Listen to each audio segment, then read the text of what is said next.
আসসালামু আলাইকুম প্রিয় চাকরি প্রত্যাশী, স্বাগত জানাচ্ছি বিদ্যাবাই ডিজিটাল ক্লাসরুম থেকে। সাথে আছি আমি সাজ্জাদ হোসেন। কেমন আছেন সবাই? আর কেমন চলছে আপনাদের প্রস্তুতি? আহ ক্যামেরা বন্ধ, কি করছো এতক্ষণ বসে? ক্যামেরা চালু দেওয়া নাই? আমাকে দেখেন।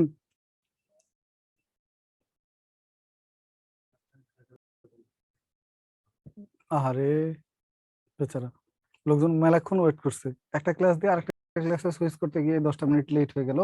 আমি আন্তরিকভাবে দুঃখিত, প্রথমে আন্তরিকভাবে দুঃখ প্রকাশ করছি। দেন আসেন, আমাকে তো চেনেন আপনারা নাকি? এটা আমি, বাংলাদেশ বিষয়গুলি লেকচার নাম্বার 3, যেখানে আছে বাংলাদেশের মহান স্বাধীনতা যুদ্ধের ইতিহাস, ভাষা আন্দোলন থেকে শুরু করে 1971 সালের মুক্তিযুদ্ধ পর্যন্ত। মহান স্বাধীনতা যুদ্ধের ইতিহাসের শুরুটা হয়েছে সাল 1947-এ। যাদের হাতে খাতা কলম নেই তারা অবশ্যই অবশ্যই খাতা কলম নিয়ে বসবেন।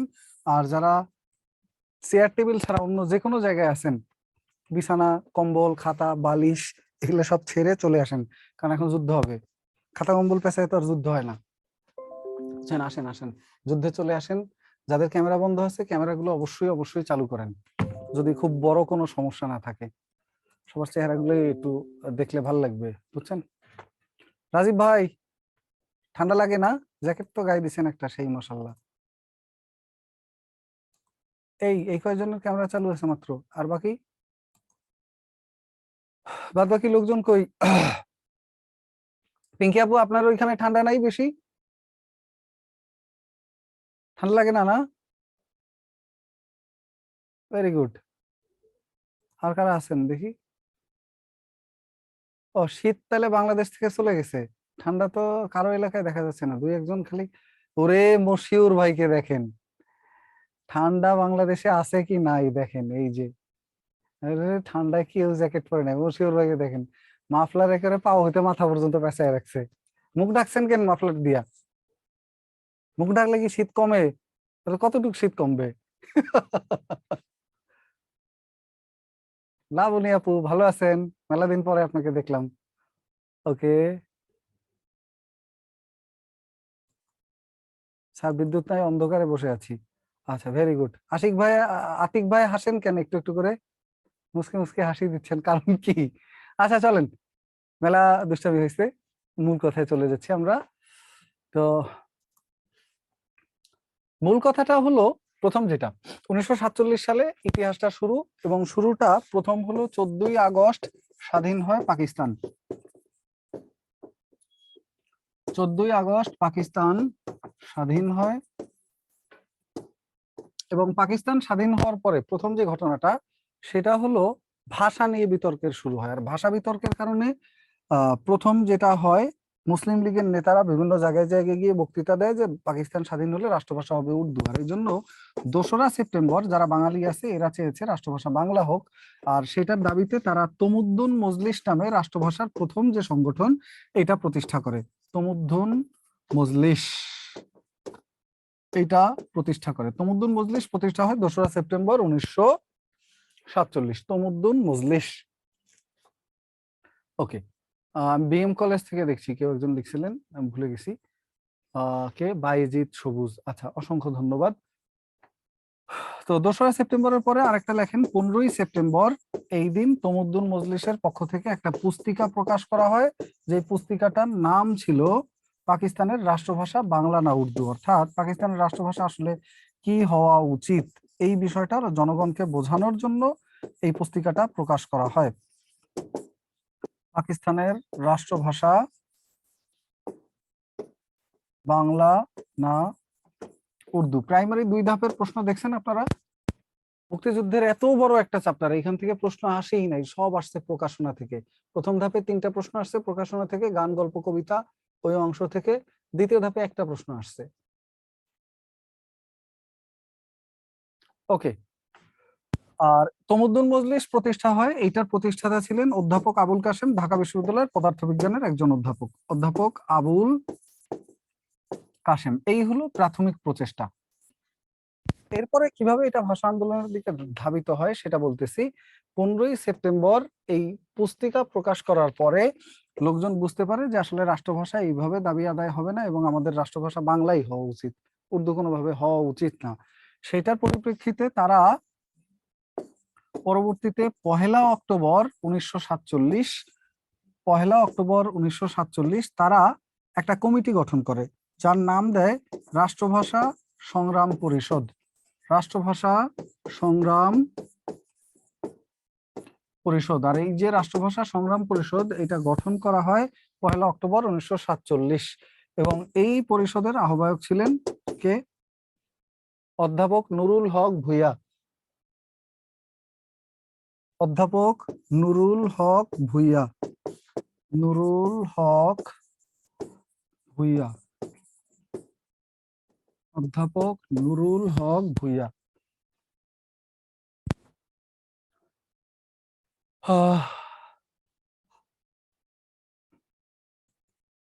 আচ্ছা, আমি যেই হলে ছিলাম, যেই রুমে ছিলাম, আপনি সেখানে বসে ক্লাস করছেন। আচ্ছা, এটা বিশাল বড় পাওয়া।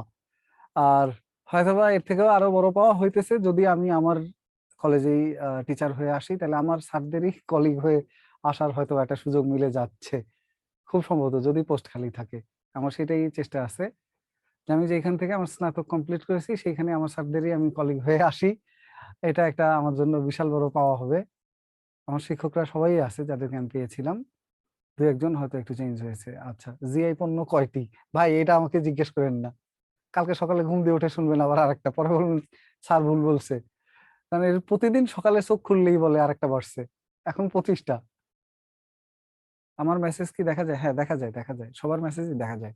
তো আপনারা দেখবেন না আপনাদের মেসেজ, কিন্তু আপনারা দিলে মেসেজ দেখা যাবে। যাদের ক্যামেরা চালু আছে তাদের চেহারাও দেখা যাবে। টুম্পা রানী আপু হলো টেনশনে পড়ছেন কি কোনো কারণে? গালে হাত দিয়ে বসেছেন কেন উপরে? লেখেন, খাতা কলম থাকলে একটু লিখে রাখেন, তাহলে মনে রাখাটা সহজ হবে। পরে একবার রিভিশন দিলেই সবটা বুঝবেন। প্রশ্ন আসুক বা না আসুক, যদি আপনার ভালো পড়া থাকে, রিভিশন দেওয়া থাকে, অন্তত কনফিডেন্সটা ভালো পাবেন পরীক্ষার মধ্যে। কি MIA2 নামাজ পড়ে আসছেন ভাই? আরে সেই রিল্যাক্সে আছেন বিছানায়? যে আপনাকে বলছি, কি কালার এটা? Pink colour? হ্যাঁ, টুপি মাথায় যে ভাই, MIA2। খয়েরি কালার না পিঙ্ক? হ্যাঁ, আপনি আছেন কই? বিছানায়? বলছিলাম চেয়ার টেবিলে যাইতে।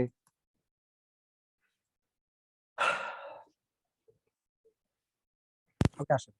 এই পর্যন্ত শেষ। এই বছরে আর কিছুই ঘটে নাই। 1948 সালে নতুন করে আবার ভাষা বিতর্ক শুরু হয়। কেন? কারণ 23 ফেব্রুয়ারি পাকিস্তান গণপরিষদ, যেমন এখন আমাদের আছে জাতীয় সংসদ, তখন ছিল গণপরিষদ। এই গণপরিষদের একজন সদস্য 23 ফেব্রুয়ারি তিনি পাকিস্তান গণপরিষদে বাংলাকে রাষ্ট্রভাষা করার দাবি তোলেন। বাংলাকে অন্যতম রাষ্ট্রভাষা করার দাবি তোলেন। রাষ্ট্রভাষা করার দাবি তোলেন অ্যাডভোকেট ধীরেন্দ্রনাথ দত্ত, যিনি ছিলেন মূলত কুমিল্লার বাসিন্দা এবং পাকিস্তান গণপরিষদের একজন সদস্য। তিনি এই দাবিটা তোলেন, বাংলাকে অন্যতম রাষ্ট্রভাষা করার দাবি, বাট পাকিস্তানিরা মেনে নেয়নি। আর মেনে না নেওয়ার কারণে যেটা হয়েছে, উনি ওইখান থেকে ওয়াক আউট করেন, বেরিয়ে আসেন, এবং 2রা মার্চ এইখানে গঠন করা হয় আমাদের এই বাংলায় রাষ্ট্রভাষা সংগ্রাম পরিষদ দ্বিতীয়বার, যেটার নাম হয় সর্বদলীয় রাষ্ট্রভাষা সংগ্রাম পরিষদ। সর্বদলীয় রাষ্ট্রভাষা সংগ্রাম পরিষদ। আর এই যে সর্বদলীয় রাষ্ট্রভাষা সংগ্রাম পরিষদ, সর্বদলীয় স্যার ঝাপসা। আচ্ছা, না আমি ঝাপসা না, আমি ঠিকঠাকই আছি। আমাদের এইখানে কোনো সমস্যা নেই, আপনার নেটওয়ার্কটা জাস্ট ঠিক করে দিলে। স্যার প্লিজ বলেন, রাষ্ট্রবিজ্ঞান নিয়ে অনার্স করলে কি প্রভাষক পদে আবেদন করা যাবে? যেই সাবজেক্টে খুশি সেই সাবজেক্টে আপনি অনার্স করেন, করলে আবেদন করা যাবে প্রভাষক পদে, সমস্যা নেই। মানে এটা বলার কারণ হলো আপনি অনেকবার এই কমেন্টটা লিখছেন। রাষ্ট্রবিজ্ঞান জানিয়েই করেন, আপনি আবেদন করতে পারবেন অনার্স করলেই প্রভাষক পদে, সমস্যা নেই। তো 2রা মার্চ সর্বদলীয় রাষ্ট্রভাষা সংগ্রাম পরিষদ, যেই সাবজেক্টই করেন, সাবজেক্ট কোনো সমস্যা না। সর্বদলীয় রাষ্ট্রভাষা সংগ্রাম পরিষদ এইটা গঠন করা হয় 2রা মার্চ 1948 সালে, এবং এইখানে আহ্বায়ক রাখা হয় শামসুল আলম নামে একজনকে। আহ্বায়ক ছিলেন শামসুল আলম, এবং এই কমিটি তারা একটা কর্মসূচি ঘোষণা করে, অবরোধ কর্মসূচি, এবং এটা ঘোষণা করে 11ই মার্চে। এবং 11ই মার্চের যে অবরোধ কর্মসূচি, 11ই মার্চের যে অবরোধ কর্মসূচি, এই কর্মসূচিতে পুলিশ এই জায়গা থেকে এই দিন বঙ্গবন্ধু সহ 69 জনকে গ্রেপ্তার করে হরতাল পালনকালে। বঙ্গবন্ধু সহ 69 জন গ্রেপ্তার। এই প্রথম রাষ্ট্রভাষার দাবিতে কোনো আন্দোলন এবং লোকজন গ্রেপ্তারের মতো কার্যক্রম হয়েছে। দ্যাটস ওয়াই 1952 সালের 21শে ফেব্রুয়ারির ঘটনা ঘটার আগ পর্যন্ত এই তারিখটাকে রাষ্ট্রভাষা দিবস হিসেবে পালন করা হতো। এই তারিখটাই ছিল রাষ্ট্রভাষা দিবস। এটা পরীক্ষায় আসে যে 1952 সালের পূর্ব পর্যন্ত রাষ্ট্রভাষা দিবস পালন করা হতো কত তারিখে। 1952 সালের পূর্ব পর্যন্ত রাষ্ট্রভাষা দিবস পালন করা হতো কত তারিখে?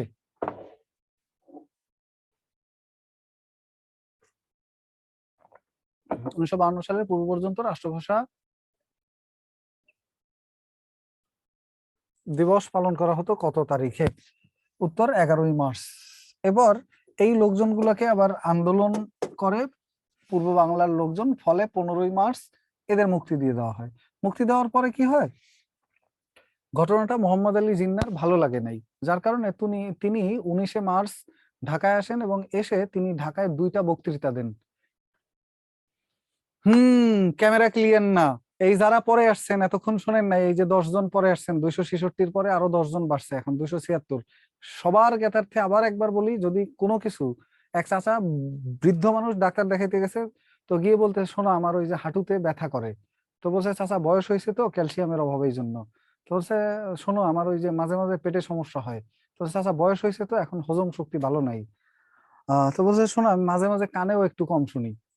তো বলছে, চাচা বয়স হয়েছে তো ওই জন্য একটু কানে কম শুনতেছেন। তো চাচা খুবই রাগ হয়ে গেছে যে যদি এগুলা সব বয়সের জন্য হয় তা তুই বসে আছিস কিসের জন্য বেটা। তো বলছে, চাচা এই যে রাগ করছেন এটাও বয়স হয়েছে সেই জন্য। তো যে কোনো কিছুই আপনার সমস্যা মনে হবে, সাউন্ডের সমস্যা, ঝিরঝির করবে, ক্যামেরা ভালো দেখাবে না, আপনি ধরে নিবেন যে এটা আপনার ওইখানে নেটওয়ার্ক সিগন্যাল উইক হয়ে গেছে, একটাই সমস্যা, নেটওয়ার্ক উইক। বুঝেন নাই? স্বামী স্ত্রী, প্রেমিক প্রেমিকা, যার মধ্যেই বলেন, বাবা মা, যার মধ্যেই বলেন, যদি সমস্যা হয় সেই সমস্যার একটাই কারণ, কানেকশন দুর্বল, নেটওয়ার্ক দুর্বল। আর এই কানেকশন যেখানে ভালো পায় এরকম একটা জায়গায় চলে যেতে হবে খুব দ্রুত। দেখবেন আপনার পরিবারের কেউ আপনাকে পাত্তা দিতেছে না, তার মানে এই না যে তখন আপনি বাইরে বাইরে ঘুরবেন। তখন আপনার কাজ হলো পরিবারকে আরো বেশি করে সময় দেওয়া, যাতে আপনাকে তারা বুঝতে পারে। আর আমরা ঠিক উল্টাটা করি। যাই হোক, আসেন। ও মা, এই নাম কার? Happy man. নাম রাখছে হ্যাপি ম্যান। এরপরেরটা দেখেন, তাহলে 21শে মার্চ মোহাম্মদ আলী জিন্নাহ ঢাকায় আসেন, মানে 19শে মার্চ আসেন এবং ঢাকায় ভাষণ দেন। আরেকটা হলো 24 মার্চ, এই দুইটা তারিখ মনে রাখবেন। 21শে মার্চ জিন্নাহ ভাষণ দেন হলো রেসকোর্স ময়দানে, যেটা বর্তমান সোহরাওয়ার্দী উদ্যান, এবং ঢাকার কার্জন হলে, ঢাকা বিশ্ববিদ্যালয়ের কার্জন হলে একটা সমাবর্তন অনুষ্ঠানে ভাষণ দেন 24শে মার্চ। আর এই 2 তারিখে কে দেন? মোহাম্মদ আলী জিন্নাহ ভাষণ দেন, এবং দুইটা ভাষণেই মোহাম্মদ আলী জিন্নাহ বলেন, Urdu shall be the state language of Pakistan. এই শুরু হলো গোলযোগ। না, এখানেও বয়সের সমস্যা। আচ্ছা, এই শুরু হলো এখান থেকে গোলযোগটা মূলত। জিন্নাহ ভাষণ দিয়ে বলেছেন যে উর্দু এন্ড উর্দু, মানে একমাত্র উর্দু, কোনো বাংলা টাংলা চলবে না, একমাত্র উর্দুই হবে রাষ্ট্রভাষা। তো ওনার এই ভাষণের পরে ছাত্ররা সমস্যারে না না বলে প্রতিবাদ করে, রেসকোর্স ময়দানে জনতা প্রতিবাদ করে, এবং এর মাধ্যমে মোটামুটি ঘটনাটা ক্রিটিক্যাল আকার ধারণ করলেও পরবর্তীতে এটা প্রশমন হয়ে যায়, কারণ 1948 সালের শেষ দিকে এসে মোহাম্মদ আলী জিন্নাহ মারা যান। আর জিন্নাহ মারা যাওয়ার কারণে খুব বেশি আলোচনায় আর থাকেনি ওই বছর জিনিসটা। জিনিসটা আবারও আলোচনায় আসে 1949 সালে, যখন পূর্ব বাংলা ভাষা কমিটি নামে একটা কমিটি গঠন করা হয়। কমিটি বানানোর উদ্দেশ্য ছিল যে তোমরা বাংলায় কথা বলতে চাও যখন, এত ঠিক আছে বাংলায় কথা বলবা, কিন্তু আরবি হরফে বাংলা লিখতে হবে। এখন আপনারা মেসেজ লেখেন না মানুষকে, এই যে GD MT, good night, M আর আমার, এম এন মন, ভিএলও ভালো, এনআই নাই আমার মন ভালো নাই। তো এই ধরনের যারা লিখতেছেন, এই কাজটাই পাকিস্তানিরা বলছিল যে ঠিক আছে তোমরা তাহলে ই করো, বাংলাই কথা বলো, কিন্তু লিখতে হবে আরবিতে। ওকে, বাংলা আরবিতে লিখতে হবে। বাট এই কমিটিটা মার্চ মাসে গঠন করার পরে বাঙালিরা বুঝতে পারে যে আসলে এইভাবে ওনাদেরকে বুঝাই লাভ নাই, তার বদলে আমরা নিজেরাই ক্ষমতায় চলে যাই, আমরা সংসদে গিয়ে আমাদের দাবি দেওয়া আমরা আদায় করে নিব। আর এই জন্যই দল গঠন করে ফেলা হয় 23শে জুন। ঘটনা ছিল ওইটা 19শে মার্চের ঘটনা। এরপরে 23শে জুন পূর্ব বাংলা ভাষা কমিটি গঠনের কিছুদিন পরেই আমরা দল গঠন করে ফেলি। পূর্ব পাকিস্তান আওয়ামী মুসলিম লীগ নামে দল গঠন করা হয়, নতুন দল। পূর্ব পাকিস্তান আওয়ামী মুসলিম লীগ নামে একটা দল গঠন করা হয়। এবং এই যে পূর্ব পাকিস্তান আওয়ামী মুসলিম লীগ যেটা আছে, এই মুসলিম লীগ গঠনের সময় এখানে কমিটিতে মোট সদস্য রাখা হয় 40 জনকে। এবং সেই 40 জন সদস্যের একটা কমিটি গঠন করা হয়। তার মধ্যে 3জন প্রমিনেন্ট, একজন হলো বঙ্গবন্ধু শেখ মুজিবুর রহমান তাদের মধ্যে। এবং এইটা ঢাকার রোজ গার্ডেন নামে একটা বাসা ছিল টিকাটুলিতে, পুরান ঢাকায়। সেই রোজ গার্ডেনে বসে এই কমিটিটা গঠন করা হয়, হুমায়ুন কবির নামে একজনের বাসায়। এখানে বসে, স্যার নেট না, ওইখানে ক্যামেরা সমস্যা, পরিষ্কার দেখা যায় না। ভাইরে আমি বুঝাই বলতে পারি নাই বোধ হয়। 275 জন মানুষের মধ্যে বা 78 জনের মধ্যে আপনারই কেন সমস্যা হবে যদি এখানের ক্যামেরার সমস্যা হয়? আপনি বুঝতেছেন না কেন? কথা বললে সহজে বুঝবেন। নেটের সমস্যা মানে নেটের সমস্যাই মাস্ট বি। আমার সামনে যে ক্যামেরাটা আছে, এই ক্যামেরাটা 1 লাখ টাকার উপরে দাম। সমস্যা হলে তো ক্যামেরায় সমস্যা হলে বাকিরাও দেখতো। আমি যা বলি এটা একটু মন দিয়ে শোনেন, যে ওটা সমস্যা খামাখা কমেন্ট না করে যেখানে যায়, মানে গেলে নেটওয়ার্কটা ভালো হবে এরকম একটা পাশে বসলে ইজিলি দেখবেন। আর লজ্জা পাওয়ার কিছু নেই, আমি যেটা বলছি এটা যে স্যার আমরা এই করতেছে, কারণ এই কমেন্ট আমি আর আপনি ছাড়া আর কেউ দেখবে না। যা করতেছেন কমেন্ট আপনারটা আমি দেখতেছি, আপনি কি সেটা কেউ জানবে না। তো টেনশন নিয়েন না। 23 জনের পরে লজ্জা পাওয়ার কিছুই নাই।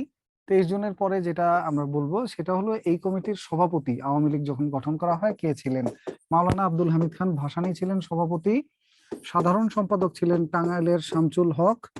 সাধারণ সম্পাদক ছিলেন টাঙ্গাইলের একজন যার নাম শামসুল হক। এবং বঙ্গবন্ধু ছিলেন যুগ্ম সম্পাদক। এটা ছিলেন বঙ্গবন্ধু শেখ মুজিবুর রহমান। বঙ্গবন্ধু শেখ মুজিবুর রহমান ছিলেন যুগ্ম সম্পাদক।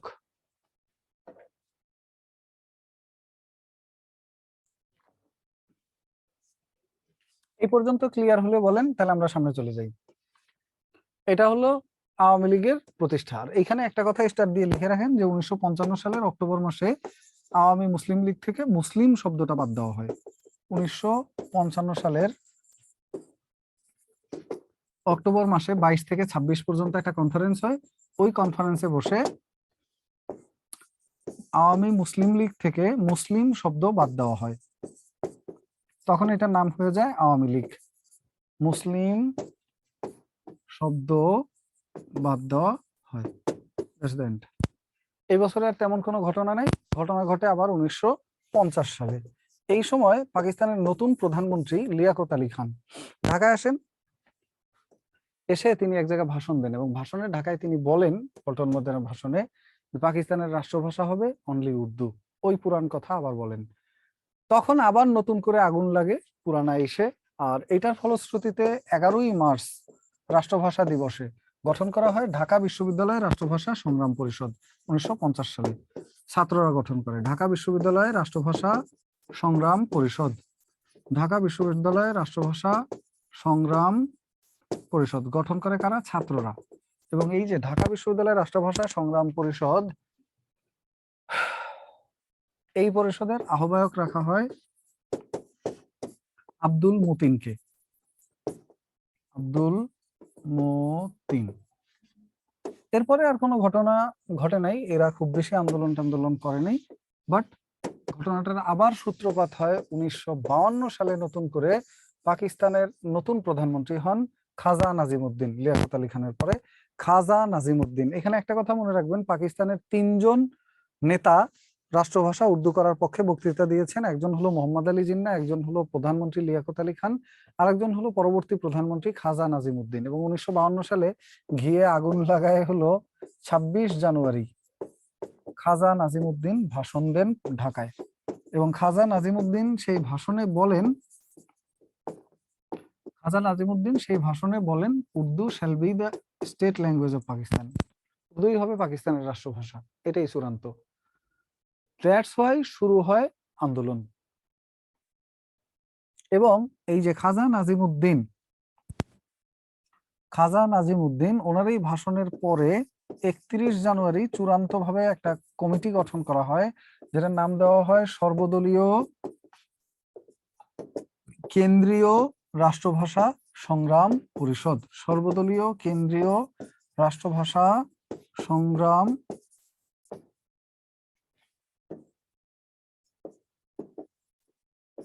পরিষদ। সর্বদলীয় কেন্দ্রীয় রাষ্ট্রভাষা সংগ্রাম পরিষদ গঠন করা হয় 31 জানুয়ারি।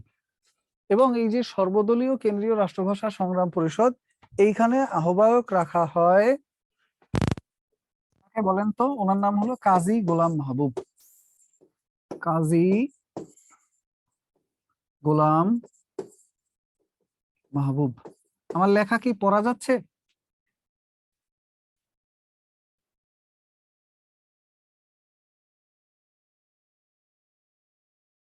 যাদের এন্টিনায় পড়াশোনা বেশি ধরে না, এর কারণটা কি জানেন? কারণটা বলি, দেখেন একটা মজার জিনিস দেখাই, একটা সেকেন্ড সময় দেন একটু, একটা মজার জিনিস দেখাই। দেখেন, কোনখানে ধরবো, যে কোনো এক জায়গা দিয়ে ধরি। এই যে ধরেন, ওহো, ব্যাক,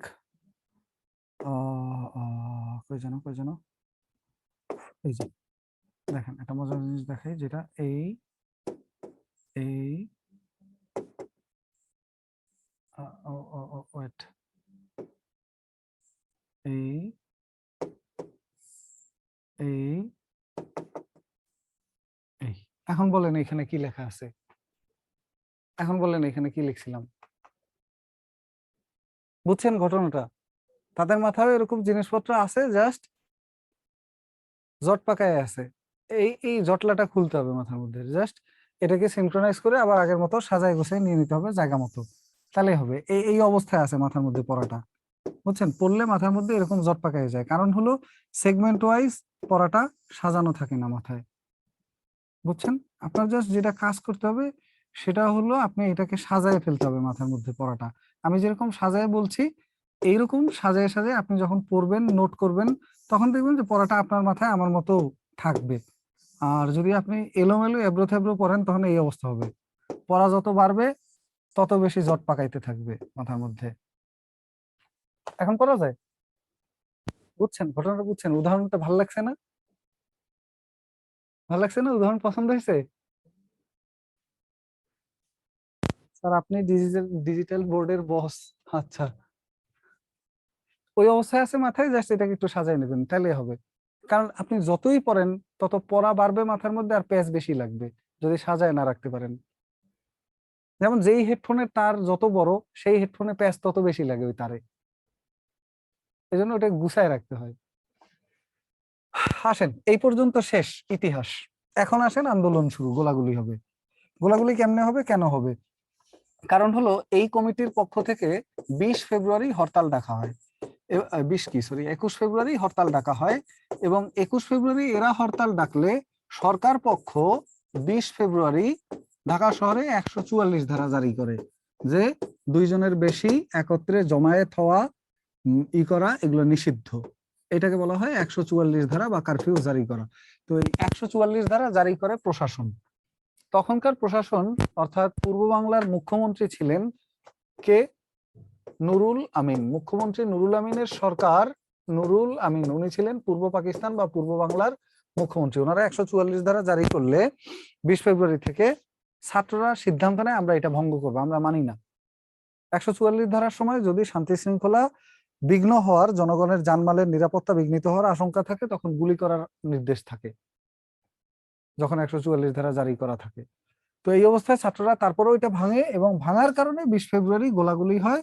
আর সেই গোলাগুলিতে শহীদ হন 20 ফেব্রুয়ারি রাষ্ট্রভাষার প্রথম শহীদকে? রফিক উদ্দিন আহমেদ। রাষ্ট্রভাষার শহীদদের মধ্যে ঢাকা বিশ্ববিদ্যালয়ের ছাত্র কে ছিলেন? এই একটা প্রশ্ন আসে পরীক্ষায়।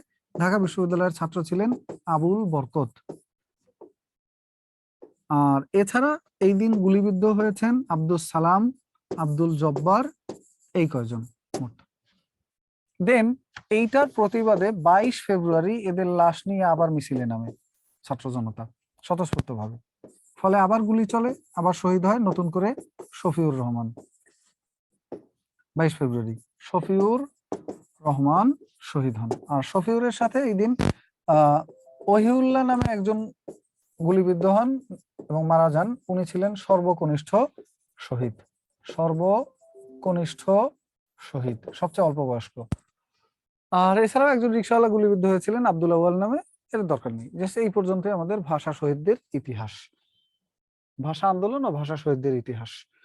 তো এইখানে একটা প্রশ্ন আসে পরীক্ষায় যে 21শে ফেব্রুয়ারি দিনটি বাংলা কত তারিখ ছিল? এই দিনটি ছিল বাংলা 8 ফাল্গুন 1358 বঙ্গাব্দ। 8 ফাল্গুন 1358 বঙ্গাব্দ। এবং এই 8 ফাল্গুন 1358 বঙ্গাব্দ বার ছিল এই দিন বৃহস্পতিবার। বার ছিল বৃহস্পতিবার। ওকে,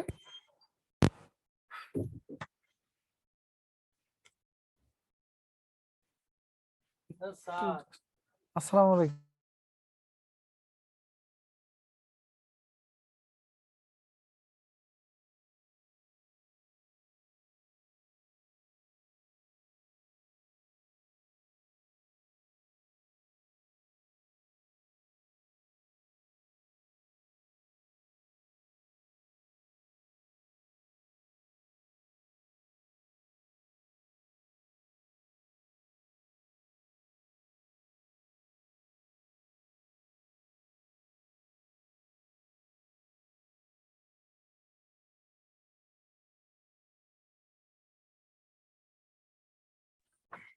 স্যার চা কি দিছে? চা অল টাইমই দেয়া আছে, এই মনে হয় 10 কাপ হয়ে গেল সে দুপুর থেকে।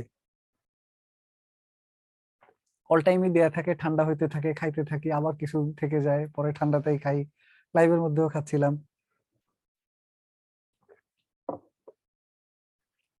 সর্বকনিষ্ঠ ওহিউল্লাহ, সর্বকনিষ্ঠ ভাষা শহীদ Ohiullah, that is the end of this story. এরপরে দেখেন 22 ফেব্রুয়ারি বিকালেই কোনো বইয়ে লেখা আছে, কোনো বইয়ে লেখা আছে 23 ফেব্রুয়ারি প্রথম শহীদ মিনার নির্মাণ করা হয়। 23 ফেব্রুয়ারি সকালবেলা প্রথম শহীদ মিনার নির্মাণ করা হয়। প্রথম শহীদ মিনার নির্মাণ করা হয় ভাষা শহীদদের স্মরণে, এবং যেটা নবম দশম শ্রেণীর বাংলাদেশ ও বিশ্ব পরিচয় বইয়ে দুপুরে খাইছেন, এরকম কোশ্চেন হলে দুপুরে না খেয়ে আমি এই জায়গায় দাঁড়ায় থাকবো, শক্তি লাগবে না? শক্তির তো ব্যাপার আছে, সকালে 11টা থেকে শুরু করেছি, এখন রাত 11টা পর্যন্ত। জাস্ট তাও 1 ঘন্টা, ওইদিকে 2 ঘন্টার এইদিকের 1 ঘন্টা, এইটা হাত পা ধরে আর কি আমরা এই নিছি যে ভাই সকাল 9টা অত সকালে পারা যায় না, কারণ গতকালকে রাতে শেষ ক্লাস শেষ হয়েছে 12টার দিকে। আর আজকে আবার রাতে 12টায় হলো বাস, বগুড়ায় চলে যেতে হবে। যার কারণে ওই বাস ধরতে হলেও অন্তত 12টা পর্যন্ত তো আর ক্লাস করা যাবে না, 11টার দিকে শেষ হয়ে যাওয়া যাবে, গোছগাছ করতে হবে, আবার কালকে সকাল 9টা অফিস করতে হবে। হ্যাপি ম্যান স্যার একটু কথা বলবো, কমেন্টে লেখেন, কমেন্টে লিখলে হবে। তো প্রথম শহীদ মিনার নির্মাণ করা হয় কবে? 23 ফেব্রুয়ারি। উদ্বোধনও করা হয় ওই একই দিনে। আগের বইয়ে লেখা ছিল এটা উদ্বোধন করা হয় 24 ফেব্রুয়ারি, বাট নতুন বইয়ে দেখলাম এটা লেখা আছে 23 ফেব্রুয়ারি এটা উদ্বোধন করা হয়। স্যার এভরি স্যাটারডে ক্লাস নেন? না, প্রত্যেক স্যাটারডে হয়তো বা মানে পারা যায় না।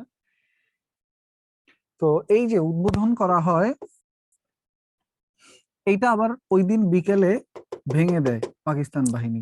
নতুন বইয়ে লেখা আছে পাকিস্তানি বাহিনী এরা 24 ফেব্রুয়ারি এটা ভেঙে দেয়। 24 ফেব্রুয়ারি এটা ভেঙে দেয় পাক বাহিনী।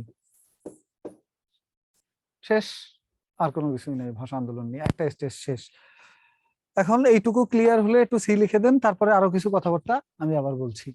এইটুকু ক্লিয়ার হলে সি লিখে দেন, তারপরে একটু কথাবার্তা বলছি।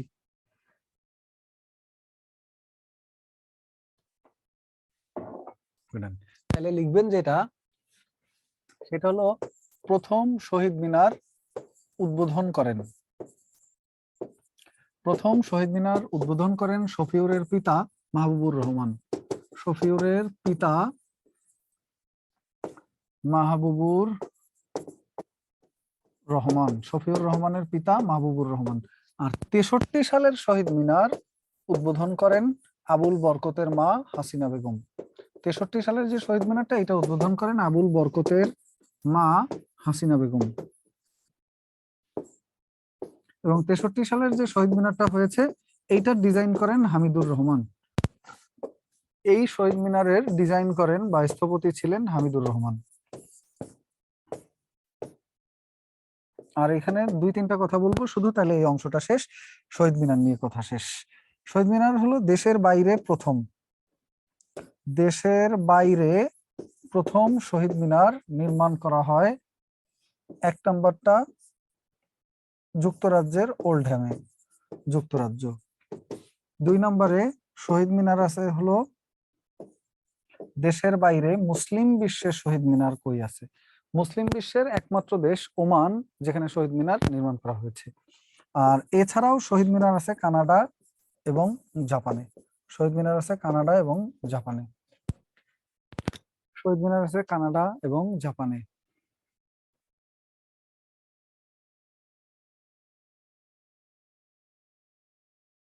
ওকে, শেষ এই পর্যন্ত। আর একটা প্রশ্ন, যে দেশের কেন্দ্রীয় শহীদ মিনার কোথায় অবস্থিত, এটা তো সবাই জানেন, ঢাকা মেডিকেল কলেজ প্রাঙ্গণে অবস্থিত দেশের প্রথম শহীদ মিনার। এরপর আসেন এই ভাষা আন্দোলন রিলেটেড যে সাহিত্য প্রবন্ধ এগুলো আছে, অর্থাৎ প্রকাশনা, ভাষা আন্দোলন বিষয়ক প্রকাশনা যা আছে, এর মধ্যে 1 নম্বরে আছে প্রথম উপন্যাস, প্রথম নাটক, প্রথম কবিতা, প্রথম সংকলন, আর হলো প্রথম গান। প্রথম উপন্যাস আরেক ফাল্গুন, আরেক ফাল্গুন, রচয়িতা জহির রায়হান। রচয়িতা হলো জহির রায়হান। এই ভাতের মধ্যে আপনারা লবণ খাইতে পারেন কতটুকু? প্লেটে যতখানি ভাত, এটার কত ভাগের কত ভাগ? 100 ভাগের 1 ভাগ অথবা 200 ভাগের 1 ভাগ লবণ নেন। এখন যদি এরকম হয় যে প্লেটের ভাত যতখানি, তার 50% আছে লবণ, বুঝেন নাই? তখন কেমন লাগবে? ওই যে 2-1 জন যেটা বলেন, সেই জন্য আর কি বললাম, ওই যে ক্লাসের মধ্যে একটু মোটিভেশন দেওয়া, একটু গল্প বলা, এগুলো ওই লবণের মতো, ওই পরিমাণই মানায়, ওর থেকে বেশি হলে আর মানায় না। ওই পরিমাণই যথেষ্ট, তার থেকে বেশি হলে মানাবে না। ওইগুলো কেন ক্লাসে বলবো, ওইটা কেন চাচ্ছেন? তা আপনাদের লস। এই যে কনসিকুয়েন্টলি আমি সাজায় লিখতেছি, বলতেছি, এই গল্পটা তখন মিলবে না, বুঝতে পারছেন? গল্পও মিলবে না এবং আপনাদেরও মনে রাখাটা কঠিন হবে। আমি একবার বলার পরে যখন বইতে পড়বেন, তখন দেখবেন যে সব ইজিলি আপনার মনে থাকছে। এখন হয়তোবা আপনার কাছে একটু রসকসহীন মনে হবে, বাট এই রসকসহীন জিনিসই না, এখন না আর লাগবে না। চা আর একটু পরে আপনি যে দিয়ে যান একবার, 9টার দিকে, 8:30টার দিকে আর এক কাপ দিয়ে যান। একটু আপনাদের জন্য কঠিন হবে আর কি, তাড়াহুড়ো করে আমি লিখছি, আপনার দ্রুত লিখতে হচ্ছে, আবার অনেক কিছু বলছি।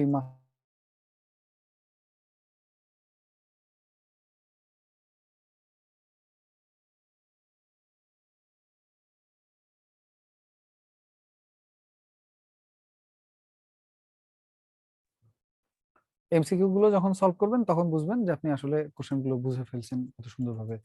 যাই হোক, আসেন, ওই জন্য বললাম মোটিভেশনের গল্প খোঁজার দরকার নেই আপনার, আপনি জাস্ট পড়া পড়তে আসেন, পড়তে থাকেন, দেখতে থাকেন। নেক্সট যেটা আছে, কি আপু গালে হাত দিয়ে বসে আছেন কেন? জি কনা। আসেন, প্রথম নাটক হলো কবর, রচনা করছেন কে? মুনির চৌধুরী। একটু কষ্ট হলেও এখন একটু লিখে নেন, তাহলে আপনার কনসিকুয়েন্টলি মনে রাখাটা সহজ হয়ে যাবে। কবিতা কাঁদতে আসিনি, ফাঁসির দাবি নিয়ে এসেছি। কাঁদতে আসেনি।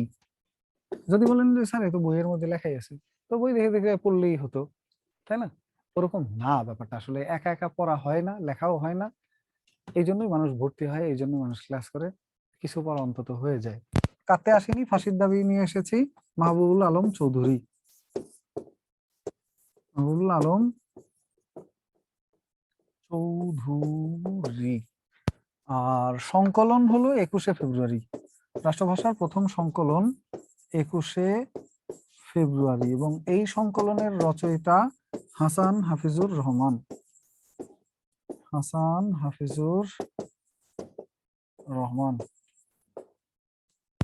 এই সংকলনের রচয়িতা হাসান হাফিজুর রহমান।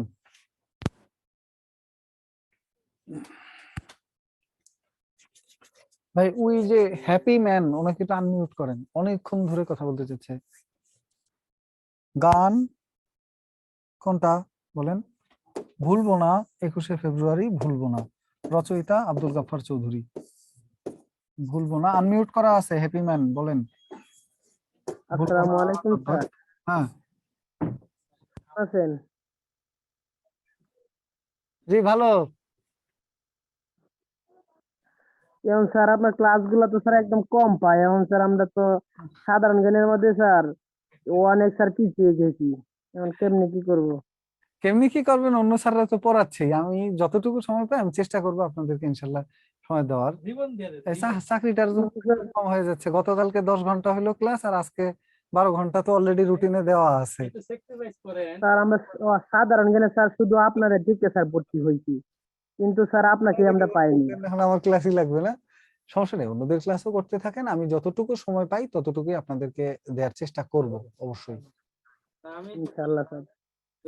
স্যার আপনার জন্য আমরা ভর্তি হয়েছি, এখন স্যার আপনার ক্লাস মাত্র 3টা পাইছি, আর ক্লাসগুলা পাই না। এই যে স্যারের সাথে কথা বলুন, সকলের সকলের স্যারের দাবি কথা হইলো বলুন।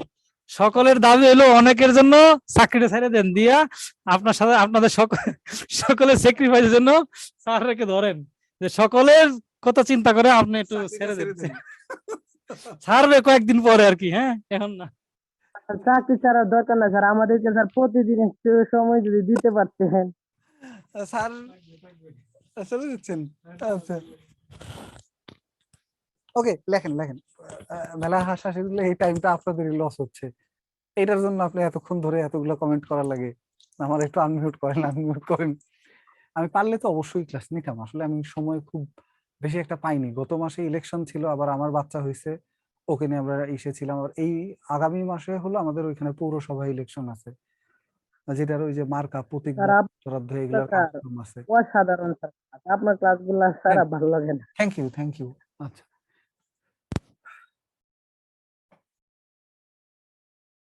কেমন তেল তেল লাগতেছে না? পানির বাইরেও কিছু মনে হইতেছে, তাই না? তো এইটা কি লিখবেন? ভুলবো না, আব্দুল গাফফার চৌধুরী। যাই হোক, আপনাদের ভালোবাসা থেকে বললে তো ভালোই।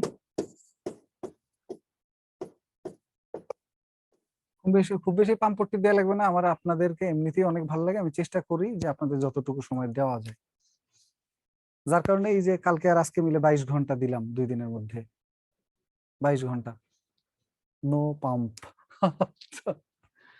যাই সামনে যাব, নেক্সট ক্লিয়ার। এরপরে যেটা আছে এই অংশটা শেষ, 1954, 52 পরে কি 54, 54 সালের ঘটনা প্রবাহ হলো যুক্ত ফ্রন্টের নির্বাচন। এটাকে কেন যুক্ত ফ্রন্টের নির্বাচন বলা হয় বলেন তো? কারণ হলো যুক্ত ফ্রন্ট নামে একটা জোট গঠন করা হয়েছিল 1953 সালে, নির্বাচনের তারিখ ঘোষণার পরেই যুক্ত ফ্রন্ট নামে একটা দল ঘোষণা করা হয়েছিল, জোট। আর এই নির্বাচনটার আসল নাম হলো প্রাদেশিক পরিষদ নির্বাচন, 54 প্রাদেশিক পরিষদ নির্বাচন, 54 প্রাদেশিক পরিষদ নির্বাচন। 22 ঘন্টার মধ্যে আমরা পেলাম মাত্র 2 ঘন্টা। আচ্ছা, তো এই যুক্ত ফ্রন্টের নির্বাচনটা কেন বলে? কারণ হলো 1953 সালের 4 ডিসেম্বর বা 4 ডিসেম্বর একটা জোট গঠন করে 5টা রাজনৈতিক দল মিলে যে জোটের নাম হলো যুক্তফ্রন্ট। এদিন গঠন করা হয়, যুক্তফ্রন্ট গঠন করা হয়। এবং এইখানে রাজনৈতিক দল ছিল, আগের বইয়ে লেখা আছে 4টা, নতুন বইয়ে লেখা আছে 5টা। 5টা রাজনৈতিক দল নিয়ে যুক্তফ্রন্ট গঠন করা হয়। 1 নম্বর হলো আওয়ামী মুসলিম লীগ, মাওলানা ভাসানী ছিলেন যার সভাপতি। 2 নম্বরে হলো কৃষক প্রজা পার্টি, কৃষক প্রজা পার্টি যার সভাপতি ছিলেন শেরে বাংলা একে ফজলুল হক। এরপরে কৃষক প্রজা পার্টির পরে আরেকটা পার্টি যার নাম হলো নিজামে ইসলাম, নিজামে ইসলাম। এটার সভাপতি ছিলেন মাওলানা আতাহার আলী, মাওলানা আতাহার আলী। আরেকটা দল হলো বামপন্থী গণতান্ত্রিক দল যার সভাপতি ছিলেন হাজী দানেশ, বামপন্থী গণতান্ত্রিক দল সভাপতি ছিলেন হাজী দানেশ। আর এর বাইরে নতুন যে দলটার নাম এসেছে বইয়ে, সেই দলটার নাম হলো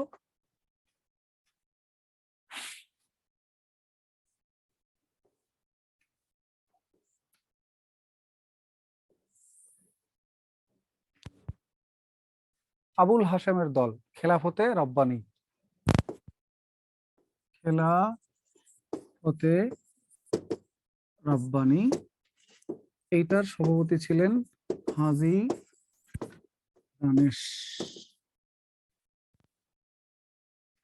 স্যার আপনার দেশের বাড়ি বরিশাল? স্যার আমাদের দেশের বাড়ি বরিশাল। বাহ, মিলে গেছে, আপনারও দেশের বাড়ি বরিশাল, আমারও বরিশাল।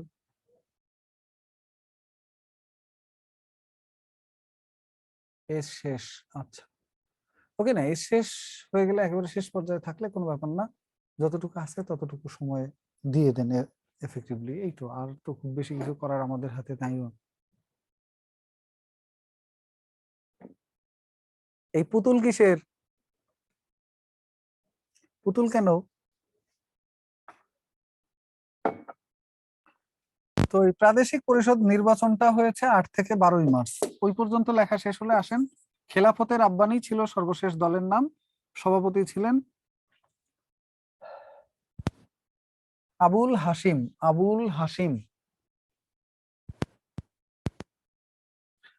আর 8 থেকে 12 মার্চ 4 দিন ব্যাপী এই নির্বাচনটা চলে। 8 থেকে 12 মার্চ 4 দিন ব্যাপী ইলেকশনটা চলে 1954 সালের।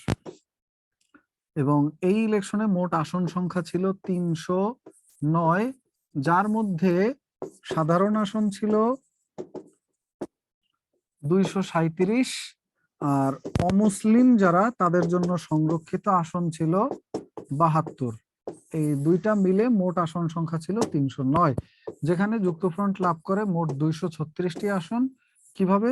237-এর মধ্যে পায় 223টি, 72-এর মধ্যে পায় 13টি আসন। এই মোট 236টি আসন লাভ করে। যারা পুরোটা পড়তে পারবেন পড়বেন, আর যারা পারবেন না তারা এই দুইটা ফিগার মনে রাখবেন।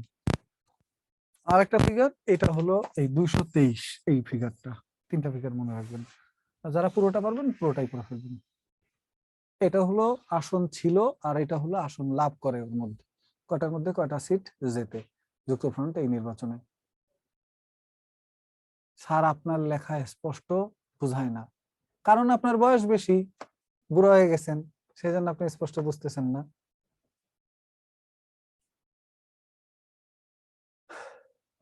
স্যার নিবন্ধনের জন্য শর্ট কিছু দেন। ওকে, নিবন্ধনের জন্য শর্ট কিছু দেব না। নেক্সট আসেন। এরপরে যেটা আছে 8 থেকে 12 মার্চের পরে, সেটা হলো আপনার এই ইলেকশনের পরে মন্ত্রিসভা গঠন করা হয় 4 এপ্রিল 1954। এদিন গঠন করা হয় মন্ত্রিসভা, মন্ত্রিসভা গঠন করা হয়। এবং 30 মে এই মন্ত্রিসভা ভেঙে দেওয়া হয়। মন্ত্রিসভা ভেঙে দেয় পাকিস্তান সরকার। কেন ভেঙে দেয়? 1935 সালের ভারত শাসন আইন অনুযায়ী ভারত শাসন আইনের 92 ক ধারা অনুযায়ী এই মন্ত্রিসভা ভেঙে দেওয়া হয় এবং পূর্ব বাংলায় কেন্দ্রের শাসন জারি করা হয়। কেন্দ্রের শাসন মানে কেন্দ্র থেকে একজন গভর্নর পাঠানো হবে, সে শাসন করবে, কোনো মন্ত্রিসভা টভা থাকবে না। এই ঘটনার ফলে মন্ত্রিসভা ভেঙে যায় এবং আবার পাকিস্তানের হাতে চলে যায় এই অঞ্চল। এবং এই ঘটনাটা মাত্র 56 দিনের মধ্যে এই সরকারের ক্ষমতা শেষ হয়ে যায়। মাত্র 56 দিন ক্ষমতায় ছিল যুক্তফ্রন্ট মন্ত্রিসভা এবং ভাঙা হয় 92 ক ধারা জারি করে। আর এখানে একটা কথা লেখেন, এই মন্ত্রিসভায় বঙ্গবন্ধুকে পদ দেওয়া হয়েছিল কৃষি, বন, সমবায় ও পল্লী উন্নয়ন মন্ত্রণালয়ের। কৃষি, বন, সমবায় ও পল্লী উন্নয়ন মন্ত্রণালয়। কৃষি, বন, সমবায় ও পল্লী উন্নয়ন মন্ত্রণালয়। বাস ওখানে গেলে দোকান খোলা পাওয়া যাবে?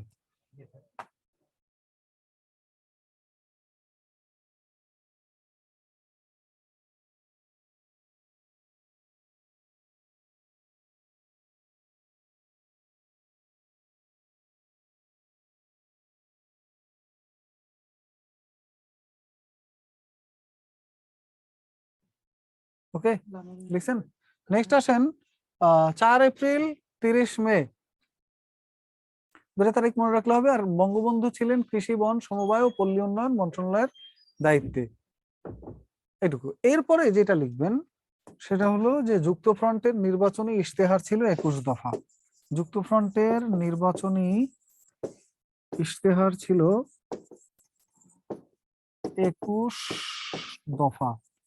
ইশতেহার কি? ওয়াদা বা প্রতিশ্রুতি, যে যদি আমরা ক্ষমতায় আসি তাহলে আমরা এই করব, এরকম 21টা প্রতিজ্ঞা তারা করছিল। যার 1 নাম্বার দফা বা প্রথম দফা ছিল যে আমরা আসলে রাষ্ট্রভাষাকে বাংলা করে দিব, রাষ্ট্রভাষা বাংলা করা, এটা ছিল তাদের 1 নম্বর দফা।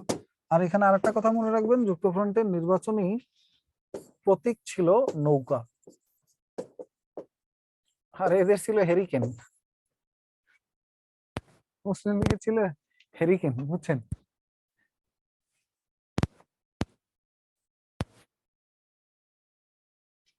ভাই আপনার কোনো কাজ কাম আছে বসে বসে? একটু পরপর খালি কমেন্ট করছেন এত কিছু মনে রাখবো কেমনে, এত কিছু মনে রাখবো কেমনে। আপনি লেখেন আর কনসেন্ট্রেশন দিয়ে এটা শুনতে থাকেন। আপনি বসে বসে এই আজাইরা কমেন্ট গুলা কেন করেন? টাইম ওয়েস্ট কেন করতেছেন? বসে বসে আপনি লিখতে থাকেন, শুনতে থাকেন। হাজারে কমেন্ট করে লাভ আছে?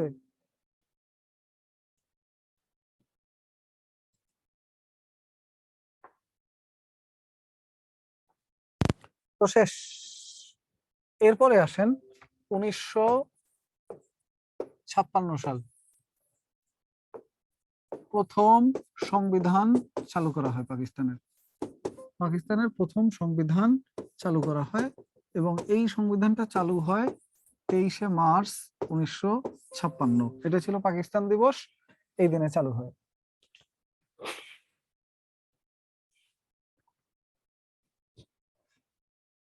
তেইশে মার্চ 1956।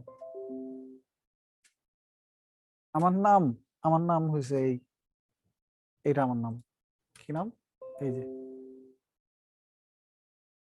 এটা আমার নাম, বুঝছেন? আসেন, তো এরপরে যেটা 23শে মার্চ প্রথম সংবিধান চালু হয়, এইখানে 2টা বৈশিষ্ট্য লিখবেন। প্রথমবারের মতো পূর্ব বাংলার নাম রাখা হয় পূর্ব পাকিস্তান এই সংবিধানে। পূর্ব পাকিস্তান নাম হয়ে যায় পূর্ব বাংলা থেকে। এবং এই সংবিধানে প্রথমবারের মতো বাংলাকে রাষ্ট্রভাষা হিসেবে স্বীকৃতি দেওয়া হয়। বাংলাকে রাষ্ট্রভাষা হিসেবে স্বীকৃতি দেওয়া হয়। দেখছেন?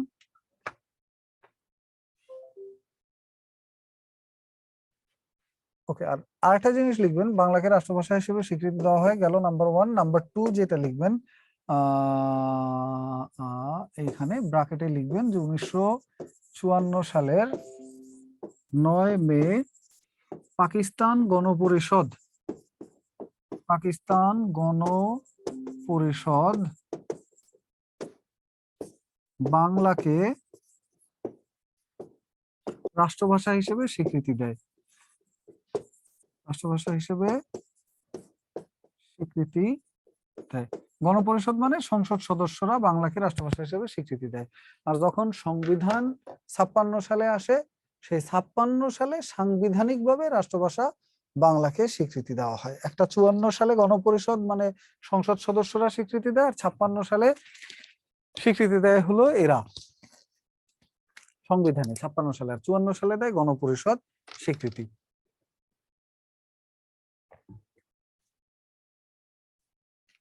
দেন আর কি, এখানে আর দুইটা কথা তারিখ মনে রাখবেন এই স্বীকৃতির ক্ষেত্রে।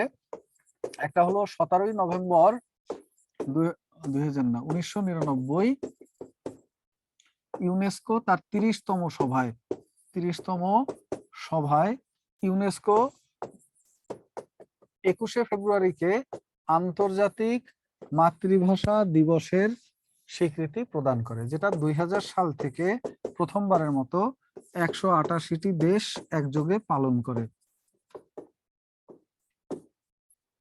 আর আরেকটা হলো 5 ডিসেম্বর 2008 ইউনাইটেড নেশনস বা জাতিসংঘ স্বীকৃতি দেয় তার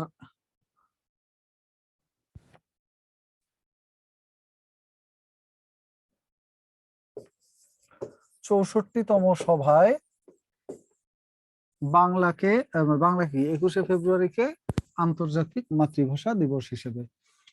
এই একটা স্বীকৃতি, একটা জাতিসংঘের, একটা ইউনেস্কোর স্বীকৃতি। এই দুইটা তারিখ মনে রাখবেন। আর ওই পাশে দুইটা তারিখ মনে রাখবেন, একটা 1954 সালে, একটা 1956 সালে। ক্লিয়ার হলে সি লিখে দেন, তাহলে আমরা সামনে যাবো। আর আমি জাস্ট একটা সেকেন্ডের মধ্যে আবার ফিরছি, একটু সময় আপনারা লিখতে থাকেন, লেখা শেষ হলে ক্লিয়ার বা সি লিখে দেন, আমি ফিরছি।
ওকে, শেষ, ক্লিয়ার।